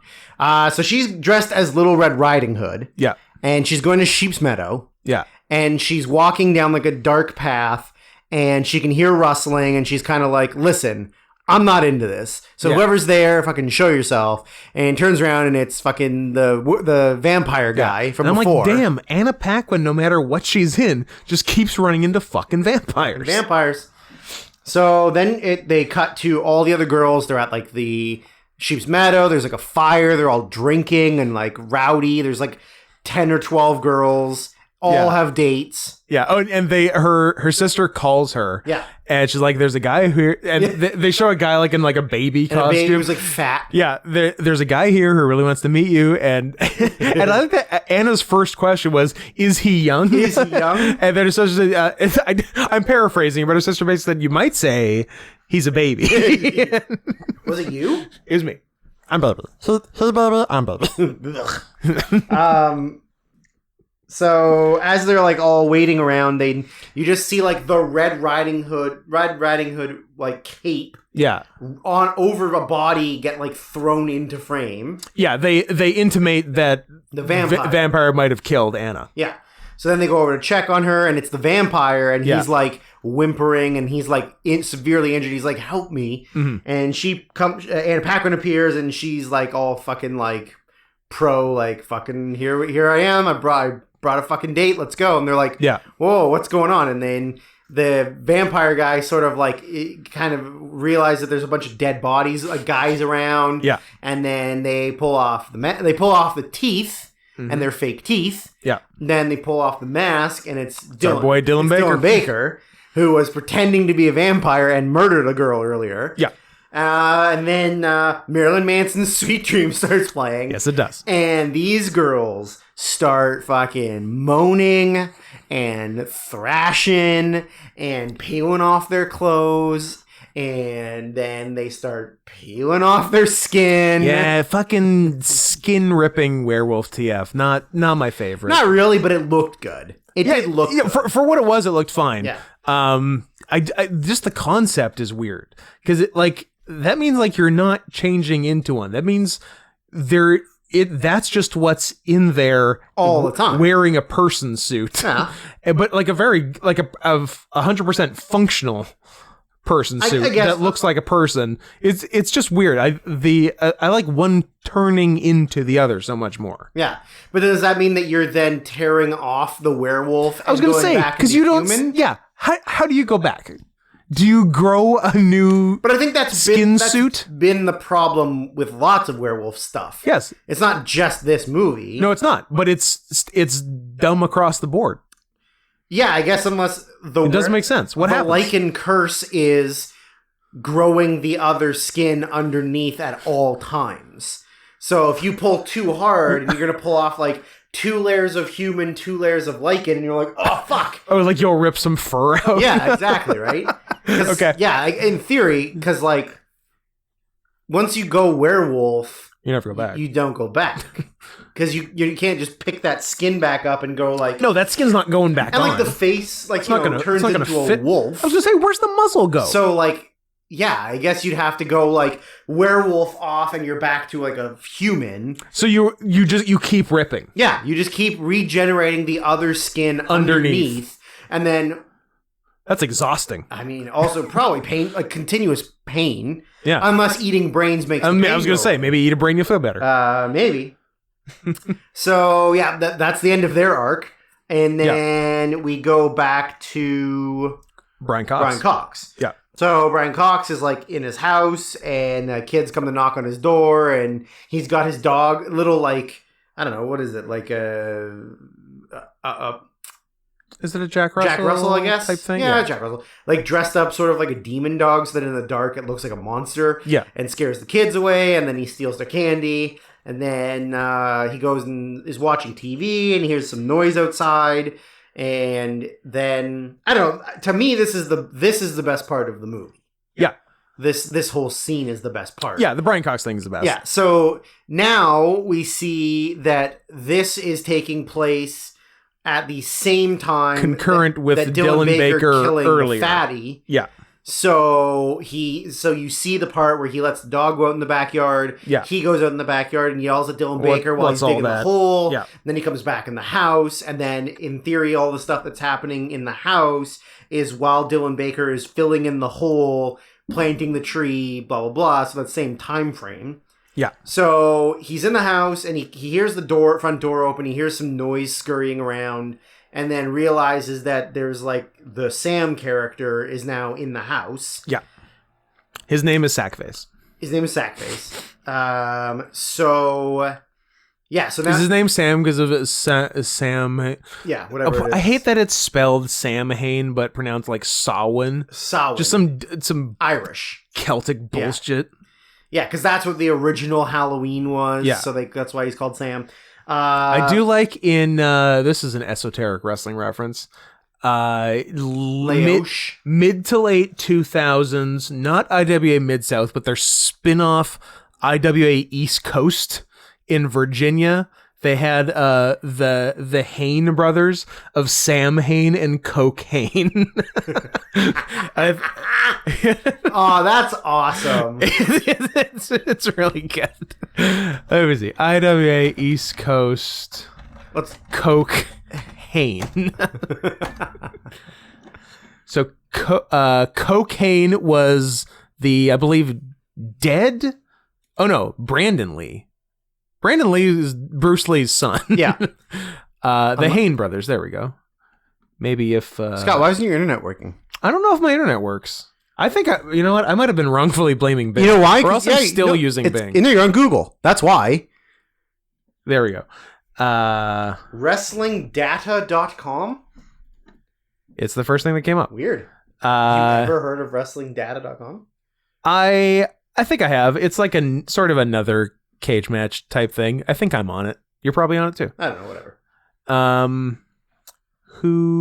Just tell me who they were. Brandon Lee. No, I don't believe it was Brandon Lee. Wife Alias beater. Brandon Lee. Oh, Deranged. He's dead. Oh. Deranged is dead. And Sam. Deranged. Big deathmatch Deranged, not small New Jersey Okay. cruiserweight Deranged. He teamed with Brain Damage a lot. Deranged and Brain Damage were a thing. Right. Who the fuck is... Okay, nobody knows who Sam is. He's just a fucking guy. Well, whatever. He teamed with Coke Hain as the Hain brothers and and formed the team Gods with another cool name, Jugulator.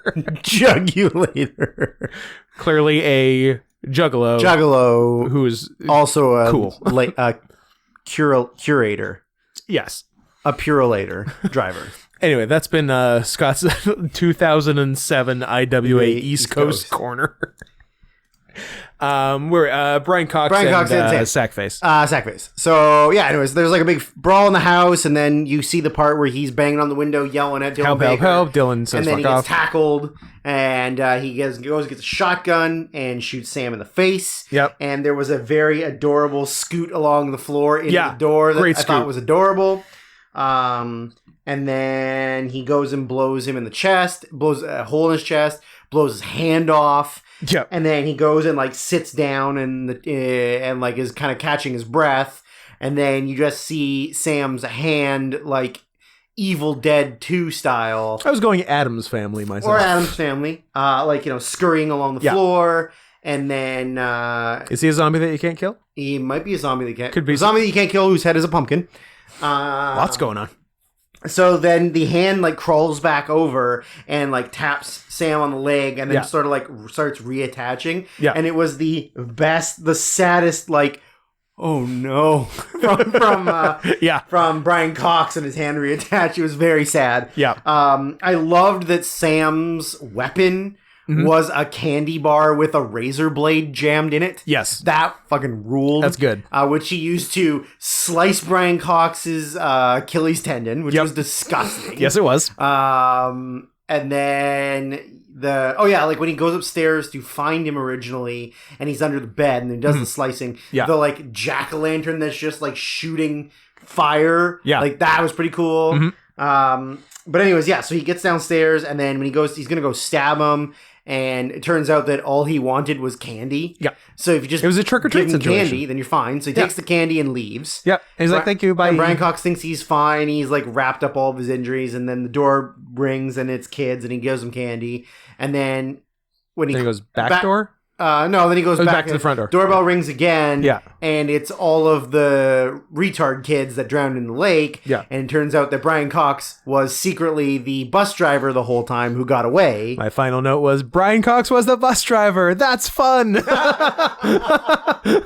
Full circle. Yep. And then, so as that happens, they go in the house to kill Brian Cox. Sam leaves the house, and then we see the Leslie Bibb thing from the very beginning. Yeah.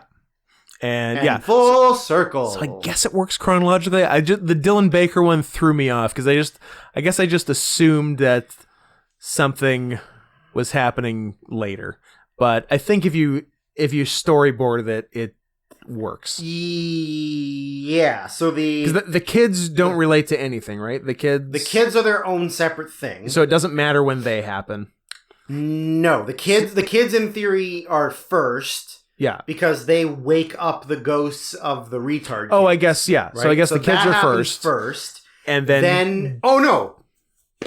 Because they say something about, do we have enough jack-o'-lanterns? And they said no, because somebody went around smashing them. So Thurman's already been smashing. So Thurman's been... Yeah, so I guess it's... They go... Those are kind of concurrent. When they go to wake up the retard kids is when Dylan Baker gets Thurman. I think we've now said retard more than the movie. Whatever, doesn't matter. This is a pre-2014 podcast. This was recorded August 11th, 1975. Yeah.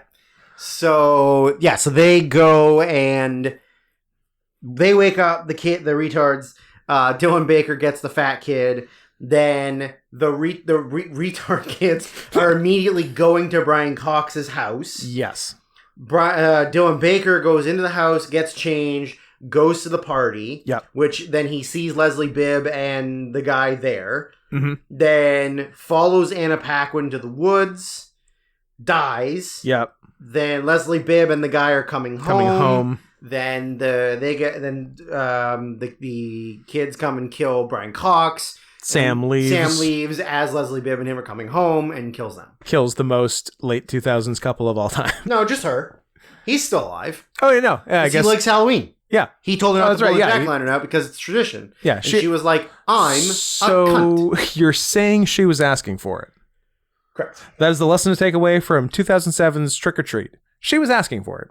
What do you think about Behind the Mask, The Rise of Leslie Not Gore Vernon? I genuinely really like the movie. I agree with what you'd said to me earlier, like yesterday when I asked, but I think it's really unique. Yes. So the movie takes place in a universe where like Freddy Krueger, Michael Myers, Jason Voorhees are all real, and that's like a real known fact. Mm-hmm. And there are like serial killer monsters like that. My everywhere. First note was Freddy's in this. Well, he was. Little do I know, because I have a later note. I'm like, so Freddy Krueger exists in this movie, but is not Robert Englund. Correct. Yeah, because at the beginning of the original Nightmare on Elm Street, you see Robert Englund as Freddy, but like not Freddy. And right? Just pedophile. Yeah, Freddy. Just doing his. But then he's pedophile. Also playing essentially like Dr. Loomis in this. Yeah. Like the fake Dr. Loomis. So weird. Not to be confused with Lumin from Dexter season 6. Five? The worst fucking season that ruined that fucking show. Poor Lumen. No, not poor Lumen. No, I hate her, and she was asking for it. It went from the best season to the worst season in one season. It's very sad. Those are my notes for Sleepwalkers. I guess we're going to do last. So then it's a university student who's doing a documentary on like a new guy who she's gotten contact with, who's going to like do his first. He's gonna do a Freddy. Right? He's gonna do his first one, and she's gonna document it. Yeah. And like very, very interesting concept. Like I like it a lot. Yeah. Yeah. And so the whole movie is just giving you like the cliche like stuff, the juxtaposition of the make, like every horror movie, every slasher movie, like he's giving you the details about like this is the next step and this is why this has to happen then. And it's like all the prep that the bad guy it's what you would see from Michael Myers if you were like first person. Yeah, because he's like, I gotta I go in here because this is the house they're going to be in. So I go in here and I take all the batteries out of the flashlights and I put dead batteries in. Yeah. So they have to go to the cellar to get new batteries. And so she's like, he's very charismatic and like a regular guy. Yeah, like he's funny. He's kind of like charming, and he's just going through the steps with her. Yeah, I did say I'd be a murderer too if my name was Leslie. Well. It's a woman's name mostly. But yeah, so he's kind of just a regular guy. Like he's very likable, very charming. He's got like a backstory, like a tragic backstory that it's like I thought it was really funny that they were like he was thrown off of a waterfall as a child by the townsfolk because they thought he was evil and died, and now he's like alive and he's like a regular person, right? Because like Michael Myers, Jason Voorhees, like Freddy Krueger are all like completely fucked up and they're evil and they're not like regular people. No, but they're crazy he's a regular person who died when he was a child, but grew up, he's just here. And is like well adjusted and lives like a somewhat regular life and is now planning to become the next big like slasher, which is very funny. And just like normal guy, and because he's just like joking around with like the film crew, and he's like pound it, bow it, with the fist and elbow, pound it, bow it. I'm like, this dude's fucking cool, and he kills women.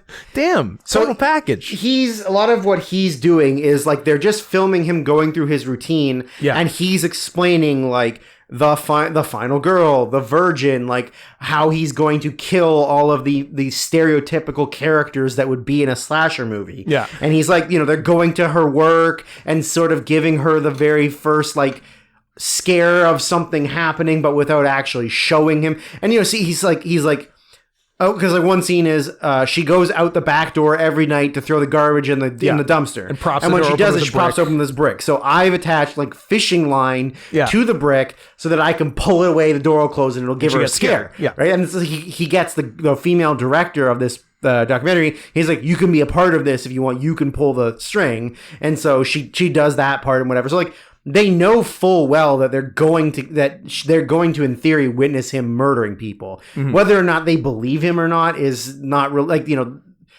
they could just be doing a story. Like, they're not sure or convinced that he's going to do it until much later. But then there's like, there's so many like fun parts of it, like where he's got a punching bag and he's doing like jits and kicks and he's like, do you know how much cardio I have to do? Like, why do you have to do so much cardio? He's like, cause I gotta be fucking fast. He's like, they're running at full speed all the time. Walking and at the same speed that they're running away from me, because I have to be scary when I'm walking. I'm like, I have to, you know how hard it is to appear in two places like simultaneously? You run so fast. He's like, I gotta run so fast. Like, it's very, very funny, very charming. And then like picking out the girl that he's stalking in the first place, because the girl has to be a virgin because the horror movie rules. Of course. And they ask him like, how do you know? He's like, look at her, she's a virgin. Look, are you not getting that? Come on. Like, And then then all the different parts of the story that are gonna happen. He's like, oh, this will be the red herring. Yeah. And that annoyed me when she said, what's a red herring? Yeah, like she would know. I'm like, bitch. So supernatural murder monsters exist in this world, but common literary terms don't. Yeah. I don't like that. And you're a documentary filmmaker. You're in journalism. You would know what a red herring stories is. And writing work. But does the audience know? That's why you have to explain it, right? It's stupid. But like, he also didn't really do that good of a job explaining what a red herring was. He didn't. He just sort of said that it was a terrible job. Oh, like, it's just a thing to make her think that this is like this is where this is going. Yeah. Like, not necessarily. Not really. That's just like a very vague... Like, a red herring is a trick. A red herring is showing the creepy janitor who looks like a pervert, and you think, oh, that guy's the killer. Yeah, he's the first one dead. Yeah, a red herring is to mislead you. Yeah. Yeah. So, like, he didn't really do a great job explaining it. So then he makes up a fake newspaper article from 30 years ago about how Leslie Vernon's mother was raped by this guy who is her great uncle, and who she like, and then they're like, oh, but like, how did you know that was like, oh, like, I don't even know she has a great uncle. Like, doesn't matter. Yeah. Like, she doesn't know that. It's just to trick her, right? Yeah. And he like he took her picture and forced transed it into a man, and they're like, wow, it even looks like her. It's like, well, it is her. And then he's gonna hide that in the library. And he's gonna leave the article so she finds that, and then she'll go look up the original article with more details. So he's replaced the microfiche that's on. And then he's explaining, like, because so then he also has a friend, an older friend who used to be a serial killer, or like a killer, like one of these monsters, and he's retired now. Yeah, and they're gonna go visit him, and then so they go, and he's Herschel from The Walking Dead. And he, then there's lots of like exposition talk in there because obviously it fits with the theme and the sort of comedy of the movie to just actively explain the details, where she like his wife, the retired guy's wife is just like, oh, maybe she has like a librarian friend who she talks to, and then you can kill her. And then he goes, there is an old lady who lets her come in after hours, so like she might end up being, because you got to kill somebody, right? That she sees. I didn't care for the old lady. She's very famous because she's Carol Ann Don't Go Into the Light, which I'm sure you've heard, even though you haven't seen Poltergeist. Correct. This was her last movie. She died after it filmed. I don't care for this librarian Munchkin. She was a Munchkin. Okay, probably. Oh, no, you're just saying that. No, I think she might have been. Okay, yeah, I'm like, I don't care for this librarian 4'8", old, 4'5", and has a child's voice. Yes. Carol Ann, don't go into the light. Unsettling. So he goes in.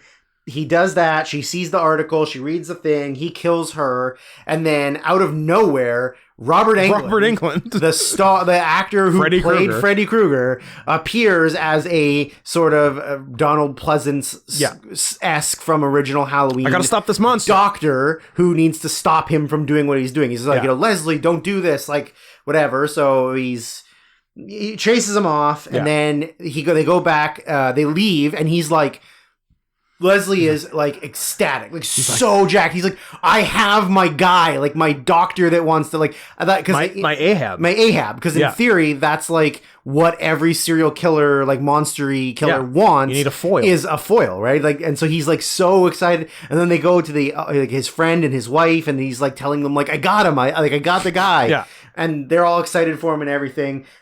And so then they proceed further, and so originally the director girl wants to talk to the final girl, and he's like, no, do not get involved. And he gets real serious because he's like, this is my night. Don't fuck this up. Don't fuck this up for me. Don't go and talk to her. And they're like, okay. But then after all this has happened, and they've seen the librarian die, she's a bitch. Because she's a stupid bitch. She goes in to like just observe her. Yeah. Right. And this is the night after the library thing. Yeah. And they go to just sort of like observe her, and you can tell she's really on edge. And then they see that Robert Englund's there, and so at the diner she works at, and he comes over and confronts them, and they're like, you know who he is? Like, he's like, that's not who he's like. Whatever name he's telling you, that's he's not calling who he himself is. Leslie Vernon now. His name is Leslie Mancuso. Who? The reason for that is, remember I was saying there was like all these like little subtly. Robert Mancuso was like the producer of the original. I don't know. I think he was like Robert Rodriguez's original producer or something. Let me see. Rudy Mancuso is a musician. Nick Mancuso. Michael the Nose Mancuso. I wonder where he's from. Nick Mancuso perhaps is the name I'm thinking of. Maybe, I don't know. It was. I remember reading it in the notes, in the trivia, that it was named after him. Okay. I mean, I guess I could, in theory, just look up that again, but. Who's got the time? Yeah. So anyway, so he's telling him that it's like, he's not who he says he is. He's not this, died in a tragic, whatever. He's this guy. He's from Ohio. I wonder if he knew Ariel Castro. Also, his name was Doc Halloran, which is a pretty cool name. This is a good name. And then the wardrobe and his look was very much Donald Pleasance in, for sure, Halloween. Yeah, like on purpose. Yeah. I mean, I could go through this. I guess there's lots of connections with Black Christmas, which we watched. I don't know. I saw it in here somewhere, but I would have to like go through all the fucking notes just to find the thing. Also, Kane Hodder, who played original Jason Voorhees, was had like a very small cameo in this. I think I saw or read that. Frank Mancuso Jr. was the producer on most of the Friday the 13th movies. There you go. Yeah. So, so now they kind of have a little bit more knowledge about him, and then when they come out, Leslie's there, and he's like, "What the fuck did I tell you? Don't fucking intervene. Like, I don't need you to be here. So I'm gonna do this no matter what. You need to stay away." And they're like, "No, okay, fine, whatever, fuck, we won't do anything."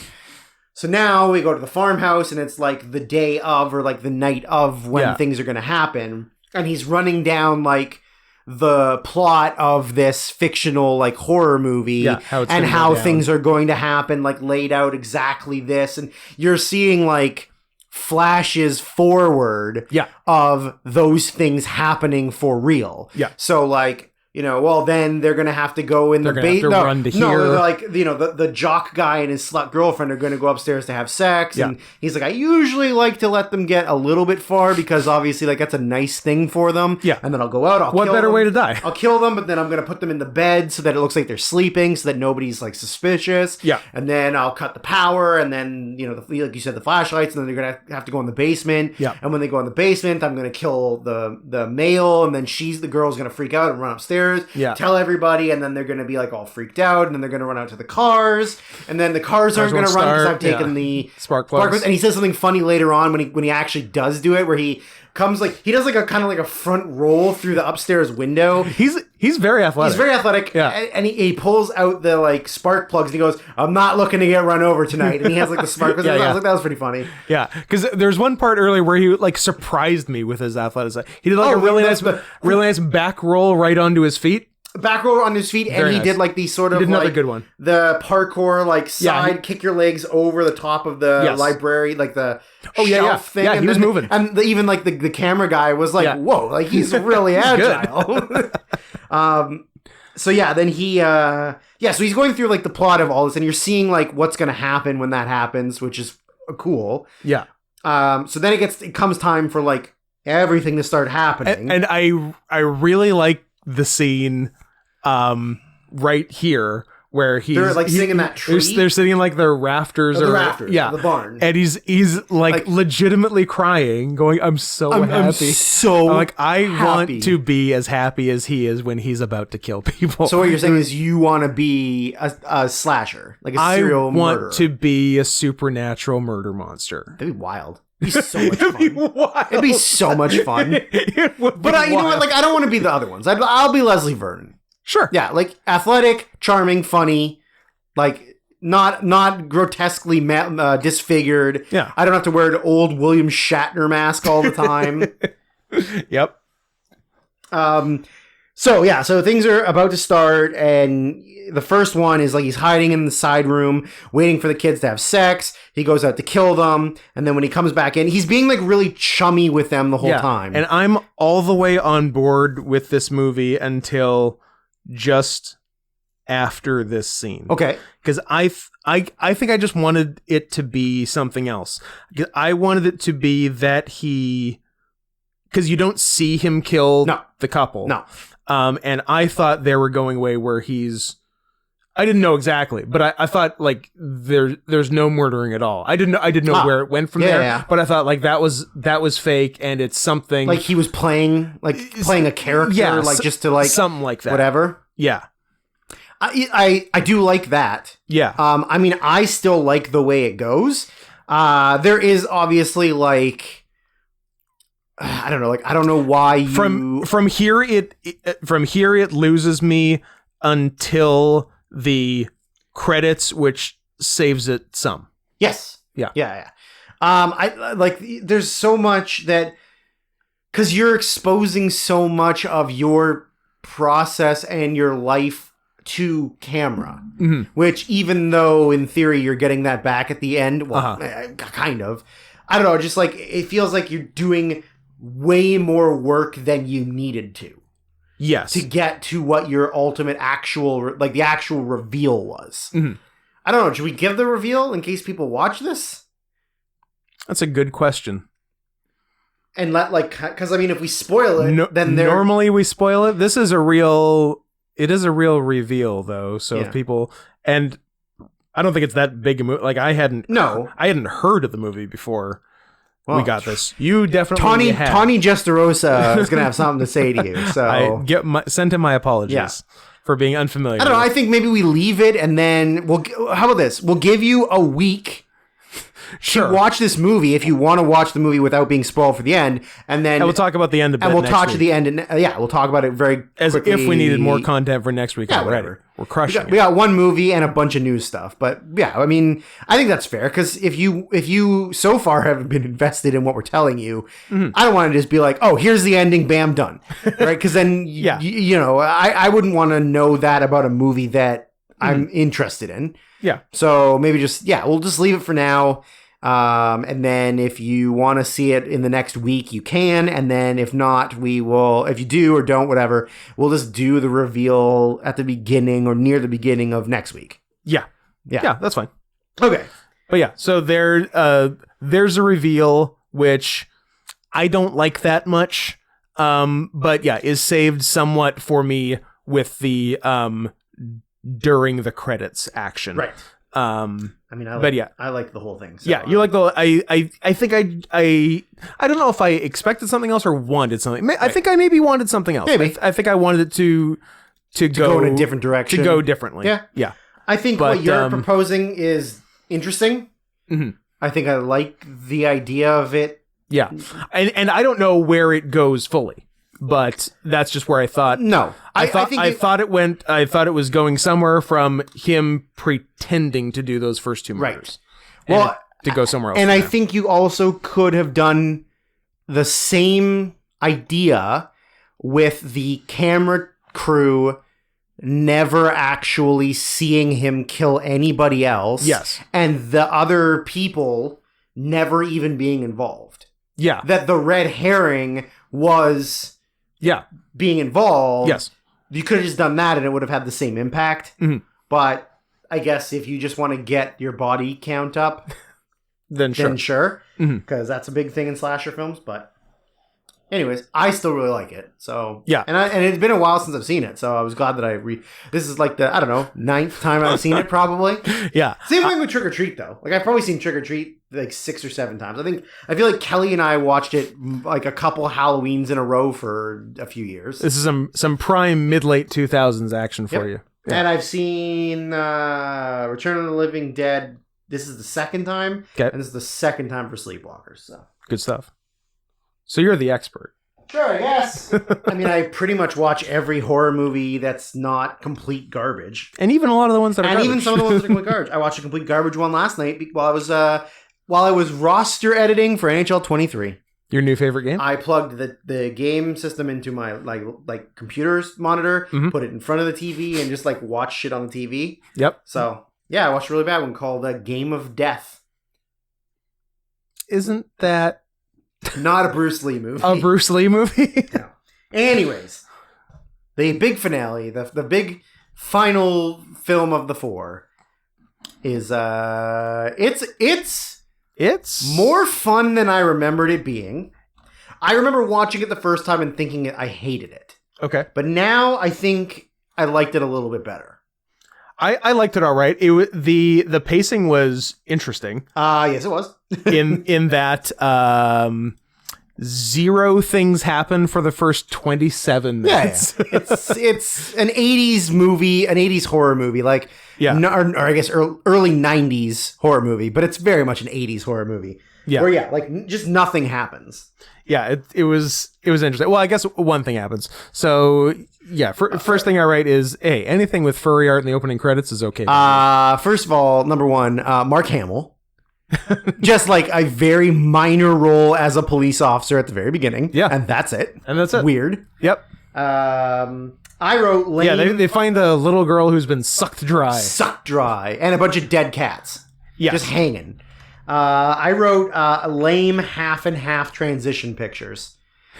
Woman, literally. cat, half. And I was like, yeah, you could have done better than that. could have absolutely. You could have tried harder.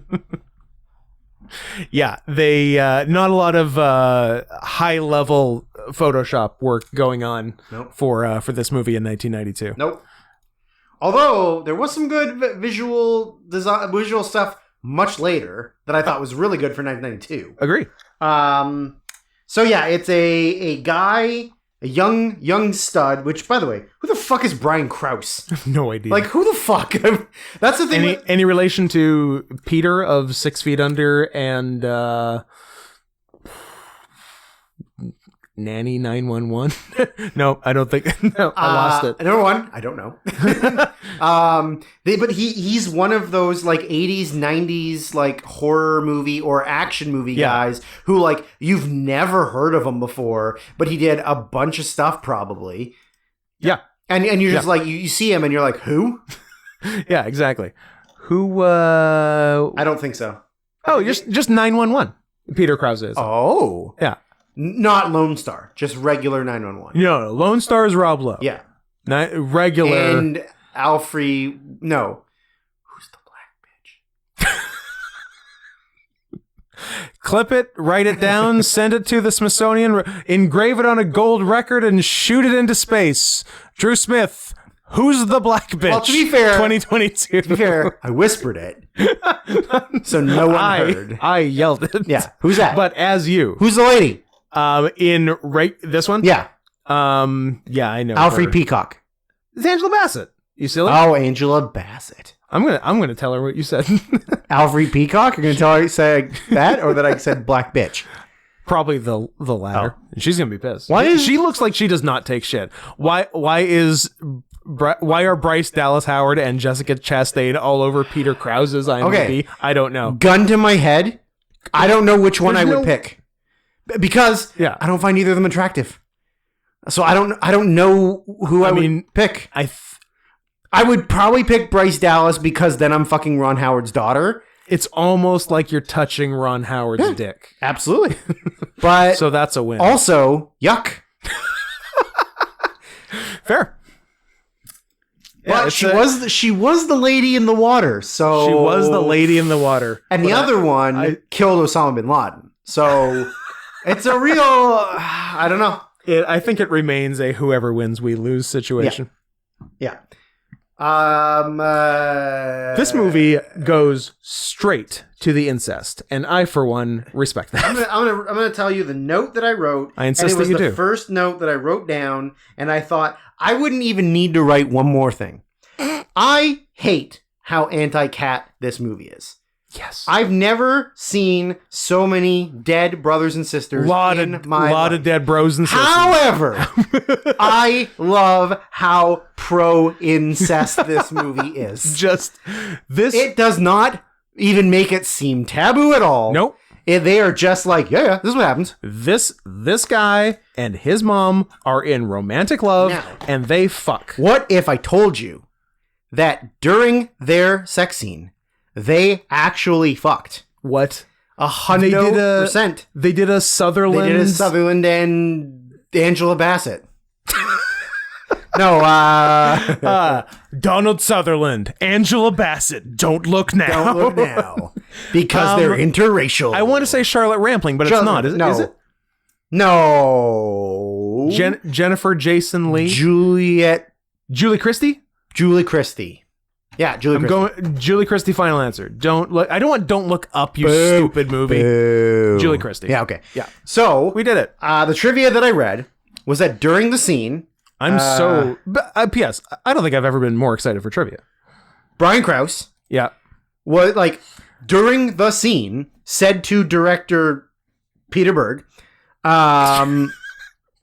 that he was getting a boner. Like he was like, I'm fully hard. And the director said, roll with it? And she said to him, I'm getting wet. And then he literally, like the director literally said, if you guys want to, that's fine.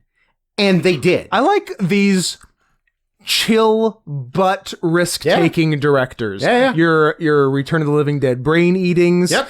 and your Sleepwalkers real fucking. And like forever and ever, you get to say, I fucked in the movie Sleepwalkers. That's so cool. So like, yeah, straight up, like they were really into it. They were into each other. Wow. And they were just like, yeah, fine, let's do I'm it. getting a boner and I'm wet. Well, you guys could fuck. Well, no one's stopping you. That's So crazy. yeah, they straight up fucked in that movie. So I guess I was wrong in saying nothing happens in the first 27 minutes, because that definitely happens. Yeah. And then a lot doesn't happen. Then we get a lot of school action. Yeah, but they gotta establish. I know everybody it is. was a lot of for a 90-minute movie. It was a lot of establishing. The one note that I wrote was when he's so like at some point, you know, he goes to school, he's the new guy, he meets the super hot girl, which by the way, Madchen Amick, fucking hot. So fucking hot. Big fan of her. Yeah, me too. Yeah. Huge fan. Yeah. But then, yeah, so he like kind of meets her and it seems like he's falling in love with her. He's laying in his room and he cuts her initial into his arm. And I I'm wrote, like, oh, a cutter in 1992. How trendy. I wrote a boy who cuts himself. Weird. It is weird. Who are you, Daryl Hammond? Weird reference, but true. That is a weird reference, Yeah. but poor Daryl. Sad. I mean, his name's Daryl. I mean, now he gets to imitate Don Pardo for the rest of his life. That is true. Pretty cool. Musical guest. And I don't know, and cameo as Al Gore when they need him. Yeah, that's true. Did he play Gore and Clinton? Yes, What he did. What a guy. Yes, he did. So there was one scene that I wrote, which was, I guess they're like in the classroom and the teacher's giving a speech or whatever. Yeah. And I guess teaching. He's teaching. The teacher's like, I don't know, he's up at the front, he's like talking at all the kids. It's weird. He's being a he's teaching. teacher. So I just wrote 1990s teacher bowling. Actually, a box has 4 sides. Got his ass. 2022 teacher bullying. Six sides. 6 sides. 2020 teacher bullying. We found your OnlyFans, so if you don't give us an A+, we're telling the principal. We're sending everyone your nudes. No, we're telling the principal and getting you fired. I like. Were we still hitting kids in school in the early 90s? I think so. Because there was a lot of corporal punishment. You smashed one guy's hand with a ruler, Yeah. and then you saw someone else getting dragged out of the classroom by their ear. Yeah, that's what you gotta do. I mean, Unless this was set in the 70s. as someone who role plays as a character who went to school in the early 90s, I don't remember that, but I don't know. I only remember my one teacher in 1994 when I was in grade. How old am I? What's no 97. What do you identify as? I would have been grade 4. Okay. And I don't think you were grade 4 in 1997. No, I was in. To be fair. Whatever. Anyways, I had my actual teacher got cancer, so she had to step away for the year. So we got a full-time sub. Okay. And he was the. I'm a bit of a full-time sub myself. It was his first time teaching full time because he was his first time teaching humans. He was a substitute, right? Yeah. So he didn't have any experience. He got the call that every sub wants. He's like, "Oh man, the teacher got cancer. I'm in. I'm not a sub." Yeah. And like maybe I'm she'll dom. die and I'll keep her. Yeah, I'm a dom top. So looking back on it, he was probably like 25. 8 minutes to keep it under 3 hours. Fuck. He was probably 25 or 26, but you think about it, you're like, oh, he's an old fucking man. Yeah. So it's so funny when you're like younger in school. Yeah, and you look at it and you're like, shit. And you're like but like you think of them as this like old adult, and like they graduated 4 years ago. Oh yeah, like when I was in grade 8. Yeah. We had a student teacher that like helped with our teacher, and like we were 15. Yeah. She was 21. Yeah. But you're looking at her like an adult. Yeah. Except for everybody tried to fuck her. Sure. But or also my teacher in grade 7 was probably like 23 or 24, and like a guy in my class, let's just say a mentally disturbed Chinese man, An MDCM. Yeah, stuck a potato in her exhaust pipe. Oh. To try and blow up her car. I see. Didn't work. Didn't happen. How's that guy doing? The last I heard, he got caught on video killing a cat or dog or something. I don't know. I don't even know if I could look him up, but I'm gonna look up my teacher and see. Well, let's see. Is that her? Yeah, it could be her. No, I don't think that's her.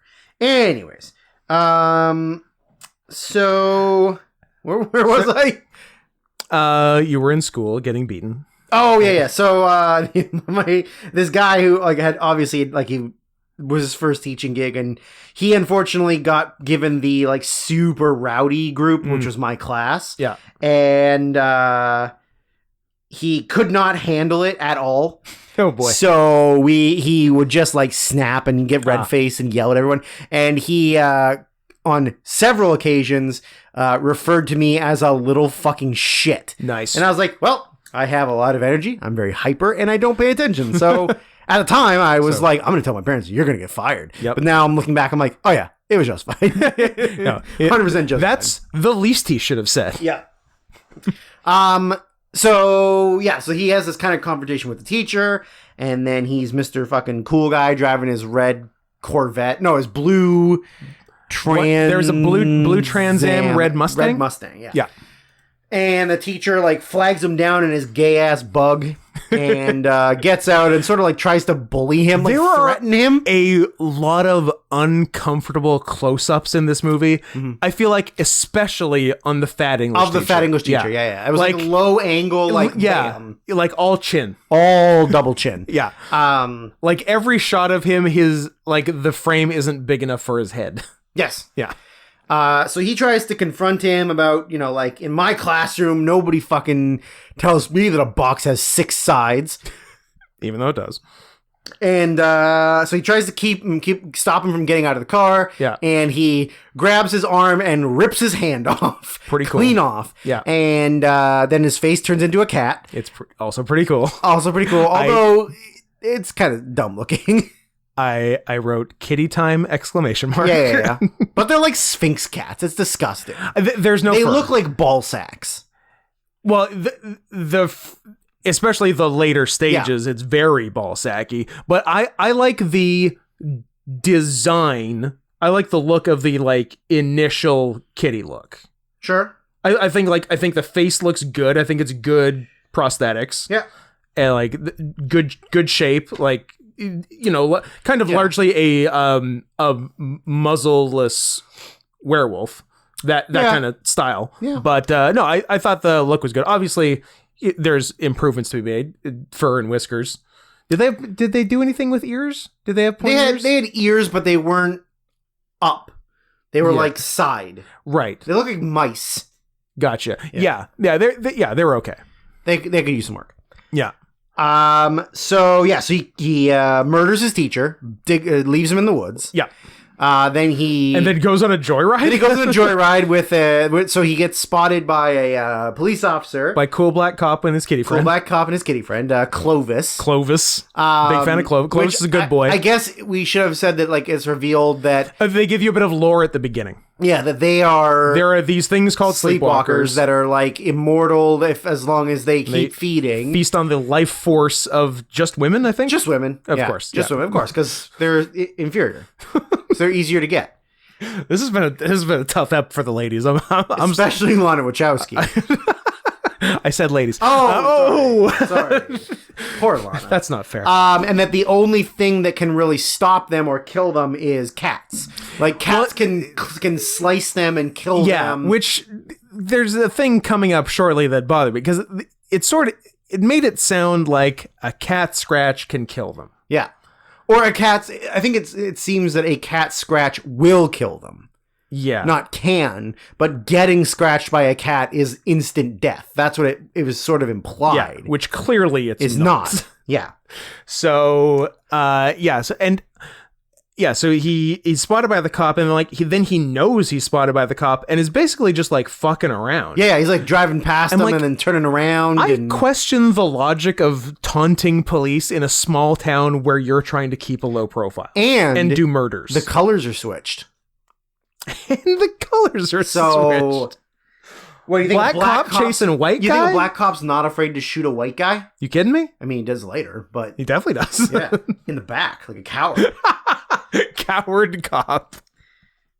Yeah, and then a thing happened that I did not know was part of the movie, which was more and different magic. Yeah, like I was on board with the sleepwalker aspect. Yeah.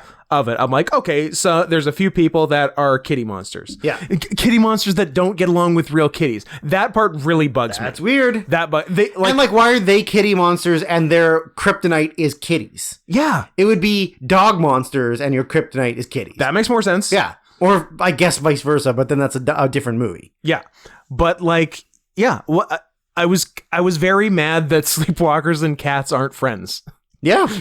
Yeah. Because like what, evolutionarily, how did this go down? How did you become enemies when you both have cat faces? Ancient Egypt. I guess it was Egypt. It was Egypt. But yeah, so that part I did not care for. But anyway, during the high speed chase with the cop, he gets a little bit ahead of him, quickly pulls off into a turnoff, and then initiates the cloaking sequence and makes the entire car and himself turn invisible. I'm like, I did not know this was a thing. Invisible to humans. Invisible to humans. Clovis can still see him, and Clovis is like hissing at Clovis him. is pissed off. Yeah.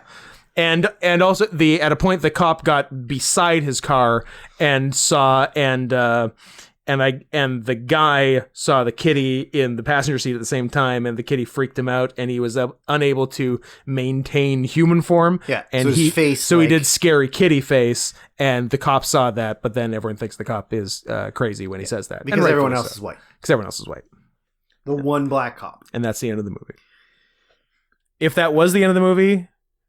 Oh, we kept it at 2:59:45. Ah! But sadly, that's not the end of the movie. A little bit more. So yeah, he's obsessed with a girl at school, and his mom is also weirdly obsessed with her. Yeah, because I guess like you don't. Well, you kind. It's pretty. I guess kind of obvious that like.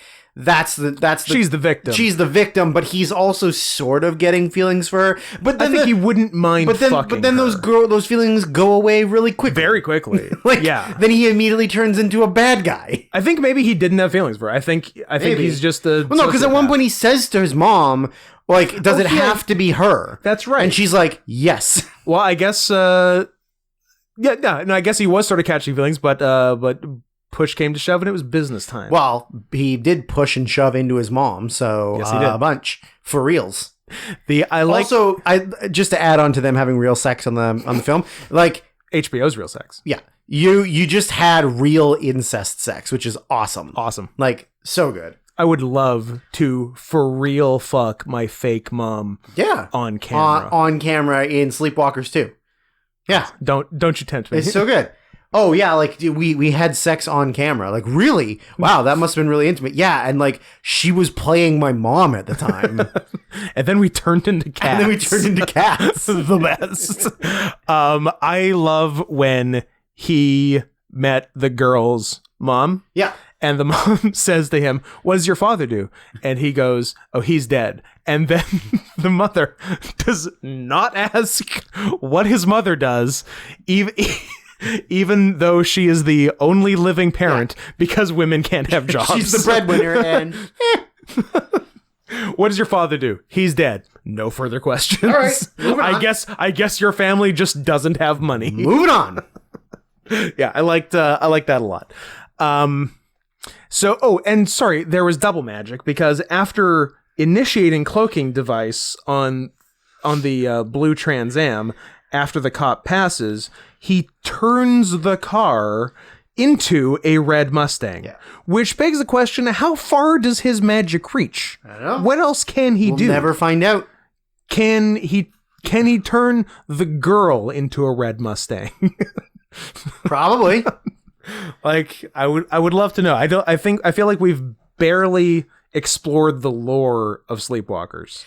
Well, And we need a Sleepwalkers 2. maybe there is a Sleepwalkers 2. Do you know? where I get to fuck my mom. No, it hasn't. Yes. It hasn't, but needs to be. It's going to be made. Yes, Never too late. never too late. Yeah, and the wipe from the blue to red was surprisingly good for 1982. Pretty good. Yeah. So he and the girl go to do some rubbings on, but not that kind. Rubbernecking. Yeah. Like charcoal rubbings on graves in the cemetery, because that's a cool thing to do. Yep. And they start smooching and necking, and then he's like, "Yeah, I'm gonna eat you now." Yeah. I'm gonna go full on evil out of nowhere now. So it's kitty time again, and he starts kitty time. sucking out her life force. But it seems hard to do, because like she's very good at resisting it. Yes, she is. Yeah. I don't care for that in a girl. I don't like a girl that can resist. I don't like that a big easy. resistor. Yeah. So she takes a corkscrew and jams into his eye. Yep. And pulls his eye out. The old Paparoonie. Yep. But apparently doesn't really faze him that much. No, he's like okay with it. Yeah. He's like, yeah. Now I'm just a cool guy who gets to wear an eye patch. Now I'm a pirate. I'm Snake Plumpkin. Sorry, what was that last name? Snake Plumpkin. Snake Plumpkin. And so yeah, they keep fighting, and then the cop driving down the road sees the blue sedan and goes, gotcha, bitch. So he gets out, goes over to where they are, and finds them like he's trying to eat her. Yeah. And she's like, please help me. He's trying to murder me. She's like, dear, I never thought I would say this, but please, black man, stop me from getting raped. Oh my God. It's fine. It's 3 hours in. I was going to say, it's past the 3 hour mark. Anything goes. No one's listening. No. This is just for us. This is just for us. Say all the things you want to say. Okay. Not going to do it. So then here comes the true MVP of the movie, Clovis. Jumps on the guy, starts attacking and I thought that was going to be it, because my understanding was cat scratch equals That's dead. what I thought. Clovis scratches the shit out of him. Face, out of our friend chest, here. Neck. Yeah. Testicles. Everywhere. And I'm like, oh, he's not dead. No. He's hurt. But he's severely hurt. He's not well. So then he tries to run away, and the cop tries to stop him. And she runs to the car to try and leave. Yeah. And he runs out to stop her, and the cop shoots him in the back. Yeah, like a coward. Which he no-sells and turns around and says, like, officer, you didn't even fire off a warning shot. And then... That's true. That's bad policing. And then blammo, gets him. Yeah. So he... What is he very sick, and then... Like once he leaves and everything. Well, yeah, then he runs away in the car. She gets in the cop car and hides, and he doesn't see her and gets in his car to drive home because he's dying. Yeah. And then the saddest part of the movie, where Clovis crawls over and sits on the chest of the police officer and is just a sad old kitty. Very sad. Very sad. Didn't like it. Didn't like it at all. No. So he runs home to his fuck toy mommy thing. Also, so the deal is like, he has to go and like suck out girl life force and then bring it home and put feed it into mom. his mom. Is it like so I'm like, is mom like bound to the house? But it's because of all the cats outside and she's afraid of them.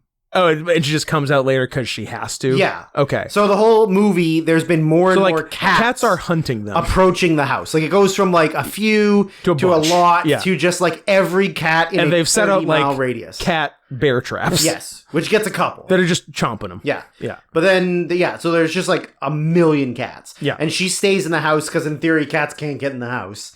Yeah, they're not that clever. They're not that clever. One thing is when he kills the cop, he says out loud, "cop kebab," and I was like, "That's pretty stupid." And he jams the thing in his ear. Yeah, that's pretty stupid. Yeah. So then, after they find the police officer dead, and they find her, and she was like, "Oh, I took a picture of him on my phone. So if you develop the film, I don't think she took a picture on her phone. Oh, sorry, on a camera with her camera. Yeah, with her camera. And as she's talking to the police officers and stuff, so. There's like a park ranger who's like trying to explain that it's not his fault because he always locks this area up at night, and it's not my fault if all these perverts come in here. And the said park ranger was Stephen King. Yes, it was. We had our King cameo. Yeah. He was a goofball. He was a goofball. Yeah. So as he's going to talk to the sheriff, another police officer shows up, and it's Ron Perlman! Officer Ron Perlman. Ron! Victim blamer and spanker. Victim blamer, spanker, satyr. A dangerous combination. Dangerous combo. I like you. You just immediately went to this. This girl's crazy and needs to be spanked. And if her mom's not going to do it, I'll do it. Let Officer Ron Let step me hit in. this teenager. Let me goat that bitch up. Yeah. And then I'm going to get a boner and have sex with my mom. Yes. Who wouldn't? Who wouldn't? So they figure out who it is. They go to the house. Yeah. The son is like dying. Like He's not full well. on dying. He's fucked up. And she's trying to get him to cloak, but he can't because he's too weak. Doesn't have the juice. So as she hears the police approaching, and then she can just like, so the gauge and like the distance of like this cloaking is just like, what is it, like anything in sight? Don't know. She's in the house and she can cloak the car in the driveway. Yes. Then she cloaks. What's the range? The two of them. And can you only cloak or can you do other stuff? Who knows? Well, you can turn one car into another car. We'll never find out. We will never find out. Until. Sleepwalkers 2. Yes. So the police show up and they come into the house and like they're cloaked so they can't see them, and they're like investigating and they find like some stuff in the house, and then they go back to the police department to develop the footage, the film. Yeah. And the film is like, the pictures are like distorted, and they're talking to the lab techs. Who I have trivia for you. Oh. The lab techs. Lab techs. All the lab techs were Clive Barker, director of Hellraiser. Nice. Joe Dante, director of Gremlins and The Howling. Yeah. Toby or Tobe Hooper, director of Texas Chainsaw Massacre. And John Landis, noted murderer and father of a faggot. Noted murderer and cool dad. Yeah. Wow. That's pretty cool. That I didn't know. That's really cool. Just got other horror guys to be in the movie. Stephen King's buddies. Yeah. Love it. Interesting, right? I did not. I guess I don't really know what any of those guys look like. I think the only one you'd recognize is John Landis, just because he's got like the beard. Yeah. That like just all the hair and beard are one piece, and glasses. Yeah. But yeah, that's right. Yeah. All these classic horror directors. That's awesome. What did I put next? Oh, so then when they see the pictures and they go to the house, and how does she kidnap? Oh, so the girl goes home, and she tells the police sheriff, like, when you come, please bring Clovis because he saved my life. Yes. But I think she realizes that the cat will protect her from them. Mm-hmm. So she's at home, and then the mom shows up and just starts wrecking shit. Just immediately murders her dad. Immediately murders the dad. Yeah. Severely injures the mom. Yeah. Murders the other police officer who before he calls and says, oh, she's here, she's attacking us, whatever, then kills him with a corn cob to the back. That was weird. Stupid. That was weird. Stupid. Like a full, not even an eaten corn, just a full cob just of corn. Just like through the base of the neck. But physics dictates that's a tough one. That's not even gonna work. I know you people can rip a guy's hand off. Yeah. But I feel like even that is easier than getting a corn cob that far into someone's spine. Yeah. Yeah. So she steals her, goes back to the house, and is like, you have to give your life force to my son. Yeah. And she doesn't want to. She's like, look, he's dead. Like, I can't give him his life. He's not dead. He's resting. He's not dead. He's almost dead. Shut up. So then he can dance. He's a great dancer. You're like, you want to see? You're going to dance with my son. So she like voodoo dolls animates him. Yeah. And so he like gets up and dances with her. Yeah. And then starts to suck her force. Yep. But then the cops come, and maybe one of the... Oh, I guess, no, that was earlier. When they get to the house earlier, and the sheriff's like, don't go in until my neck. Yeah. And he's like, all right, 1, 2, and Ron Perlman just kicks the back door, and he goes, kitchen's clear. And he's like, I thought we were waiting until I said. And he's like, I didn't hear you. Nobody tells Officer Ron what to do. Yeah. So they go to the house, they bust in. Ron tries to shoot her, and she Oh no! So she's leaving the girl's house. Yeah. And the cops show up. Ron tries to stop her. She bites off his 3 fingers. Yes. And then he goes to get his gun, and she just like snaps his arm, and the bone comes through. Yeah. And then that just causes him to pass out. Yeah. The pain causes Ron to pass out. Shit hurts. She takes the police gun. Yeah. Which is a police issue pistol. Yes. Which then just kind of turns into like a grenade launcher because she shoots 2 cars and they just explode. I was So did I forget to write it? But yeah, I definitely wanted to make a point of writing. Did she magic the like into being more powerful? Because yeah, like pistol to car explosion.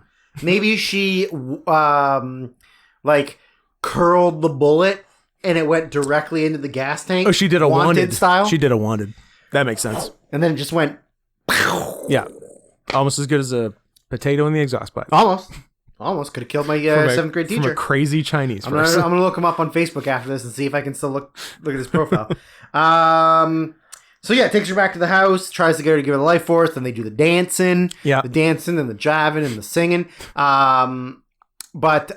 First, when she tries to get into the house, there's like a billion cats. And how awesome was the scene where the cats were just running down the empty streets? Yeah. Like, how did they get all those cats I was to do gonna say, that? they wrangled a lot of cats. You're telling me that like those 60 cats are all perfectly gonna go. They must have had a cat whisperer. And like a bunch of them were kittens. They were young. Yeah, they were so some like how young... but like there's no way. Those were 60 of the goodest boys you'll ever see. Because like they didn't even like stop and look and it was like a fairly open area. They just like ran. even if it was a set. Yeah. It's like they could have gone off the street. But they were nicely going down the street. Was that every trained cat in the continental United States? in the lower 48? Lower 48. Sorry, man. Did you... I did not read that. We got the... an answer? We got the info on the lower 48. Okay. The lower 48 is a term that existed for 7 months in... what was the year? Before Missouri? 1948. No. After Alaska, before Hawaii. But because after Alaska, you had 49. Yeah. You had the one up there and the lower 48. And then Hawaii fucked it up. But like Alaska... They still use it. I know. Well, they're stupid. That's the answer to that. Is they're stupid. Okay, Hawaii. Yeah. So when did Hawaii become a state? The same year as Alaska. So the lower 48 was a legitimate, made sense as a term for 7 months. Okay. It's very stupid. I still think it's sans Maine. And I do like your no Maine theory. Well, they're the highest one, right? They go the furthest north. The contiguous 48 minus Maine plus Hawaii. What happens if that's the lower they 48. ever add Puerto Rico? Then they're fucked. They're not gonna. No. Never gonna do it. Never. They can't even vote. Fucking losers. So when she gets back, oh shit! That made me think of another thing. We got so much information was sent in. The drug pardons. I read that note. Only being for 6,500 people. I'm like, how is that possible? Because it's federal. Yeah. And who the fuck has federal drug charge? It's literally just people who got caught at airports and stuff. Yeah. And the rest are state. Yeah. So, and state, they just do it state by state. And I think some of the cooler states are starting to do it, but Arizona? there aren't any. I don't know how cool. You said cooler states. I mean, it's pretty cool. They got John McCain. They only got 2 bathrooms. One for this, one for that. Nothing else. Rules are rules. Yeah, but I don't think there have been any sweeping state by state prison releases or record expunging or whatnot because without the prison industrial complex, what are we going to do? Yeah, then how else would Nancy Pelosi make millions of dollars? Exactly. Think of Nancy. So when she gets back to the house, it's surrounded by cats. So she just has to steamroll the car into the house, which kind of defeats the purpose of being in the house. Because now there's all these holes there's for cats. Large car-sized hole in the house. And you couldn't have found a way to magic that in or something? Because we've established your magic. Yeah, but we don't know we don't know the range. We don't know. Yeah. Could you just make yourself... Oh, no, I guess because the cats would see you.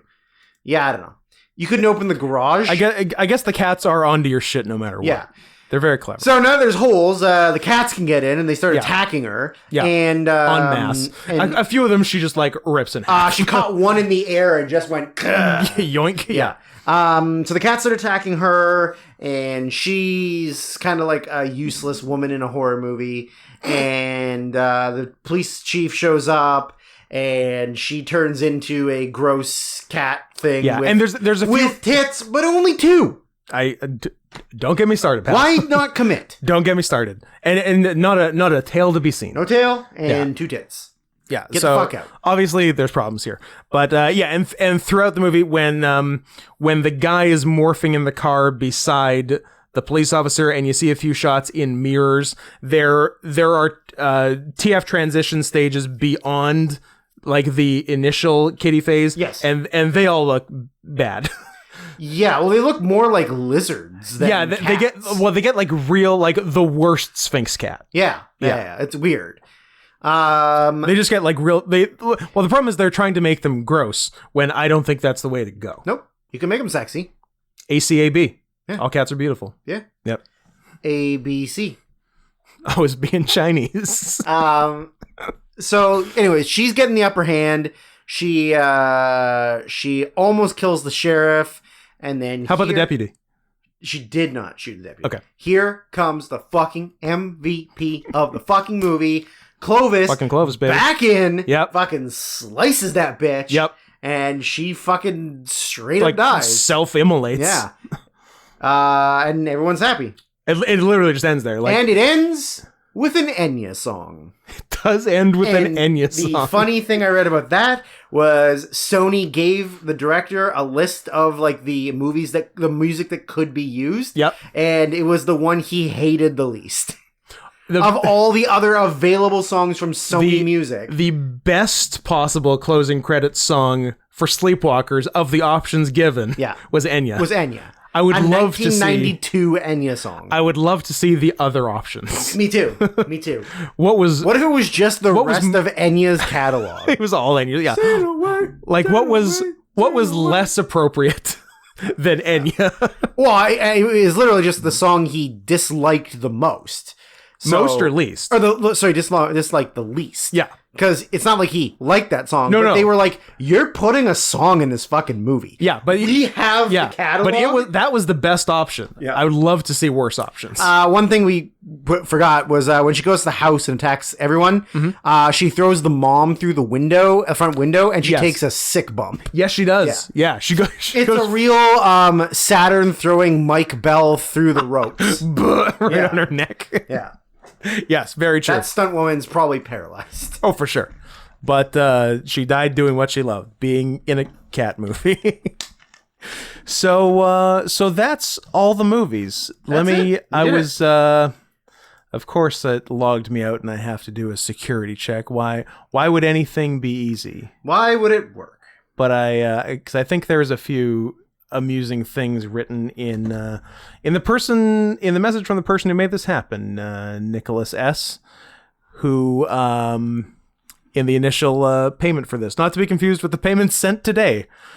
So we have hi, we talked about me sending movie requests in the comments earlier. The movies I was wanting you to review were Sleepwalkers, not because it's good, but because I think it fits you two perfectly.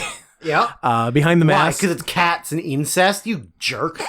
Behind the Mask, The Rise of Leslie Vernon, The Return of the Living Dead, and finally Trick or Treat, not the 80s movie Trick or Treat, which is about an 80s rocker's ghost coming back and haunting a kid. Cool. Also, Ozzy Osbourne plays an evangelical TV preacher talking about the evils of rock and roll. Yeah, not that one. I like the full description, though. That one is kind of bad in the boring way. Oh, look, someone who cared to not make a request for movies that are bad in a boring way. Oh! I said it at the top of the show, and I'll say it again. You could... Two people still listening. To both of you. You could all stand to be more like Nicholas S. Blah, blah, blah. Do those Sleepwalkers would probably be very entertaining to hear about as well, so I don't know. Oh, he's just saying if you had to cut one, cut this. Don't worry, we're not gonna. Oh yeah, and this is the one where the message got cut off. Also, you should be excited to hear that one or more of these movies contains the following: child, duh. But I think he sent it in full on YouTube, and how Contains child death. yeah. But what were the other ones? Nick, please be the first video I guessed. No. Next try. Did you do it on R.I.P. Coolio? Oh, poor R.I.P. I think. Damn it. How long ago did you request this, Nick?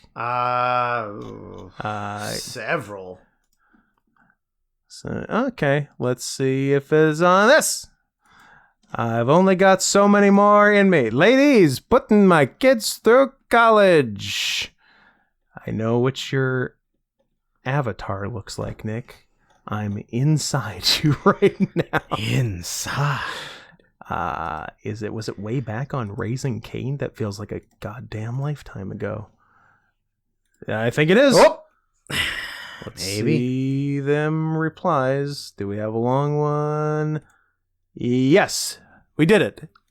Child death, and lots of it.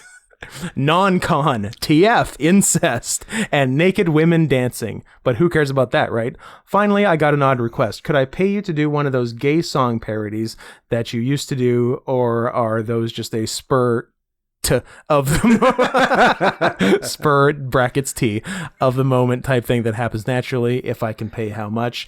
I told him $1 million. He said that was too much and to go fuck myself, but he did in fact send more money today, and I've been brewing a good one, so I'll see if I can do it next time, or Drew will just do another Tears for Fears one loaded with slurs. And that's the end of the show. Stay tuned for the next week as per our agreement. Stay tuned for Craig Kilborn.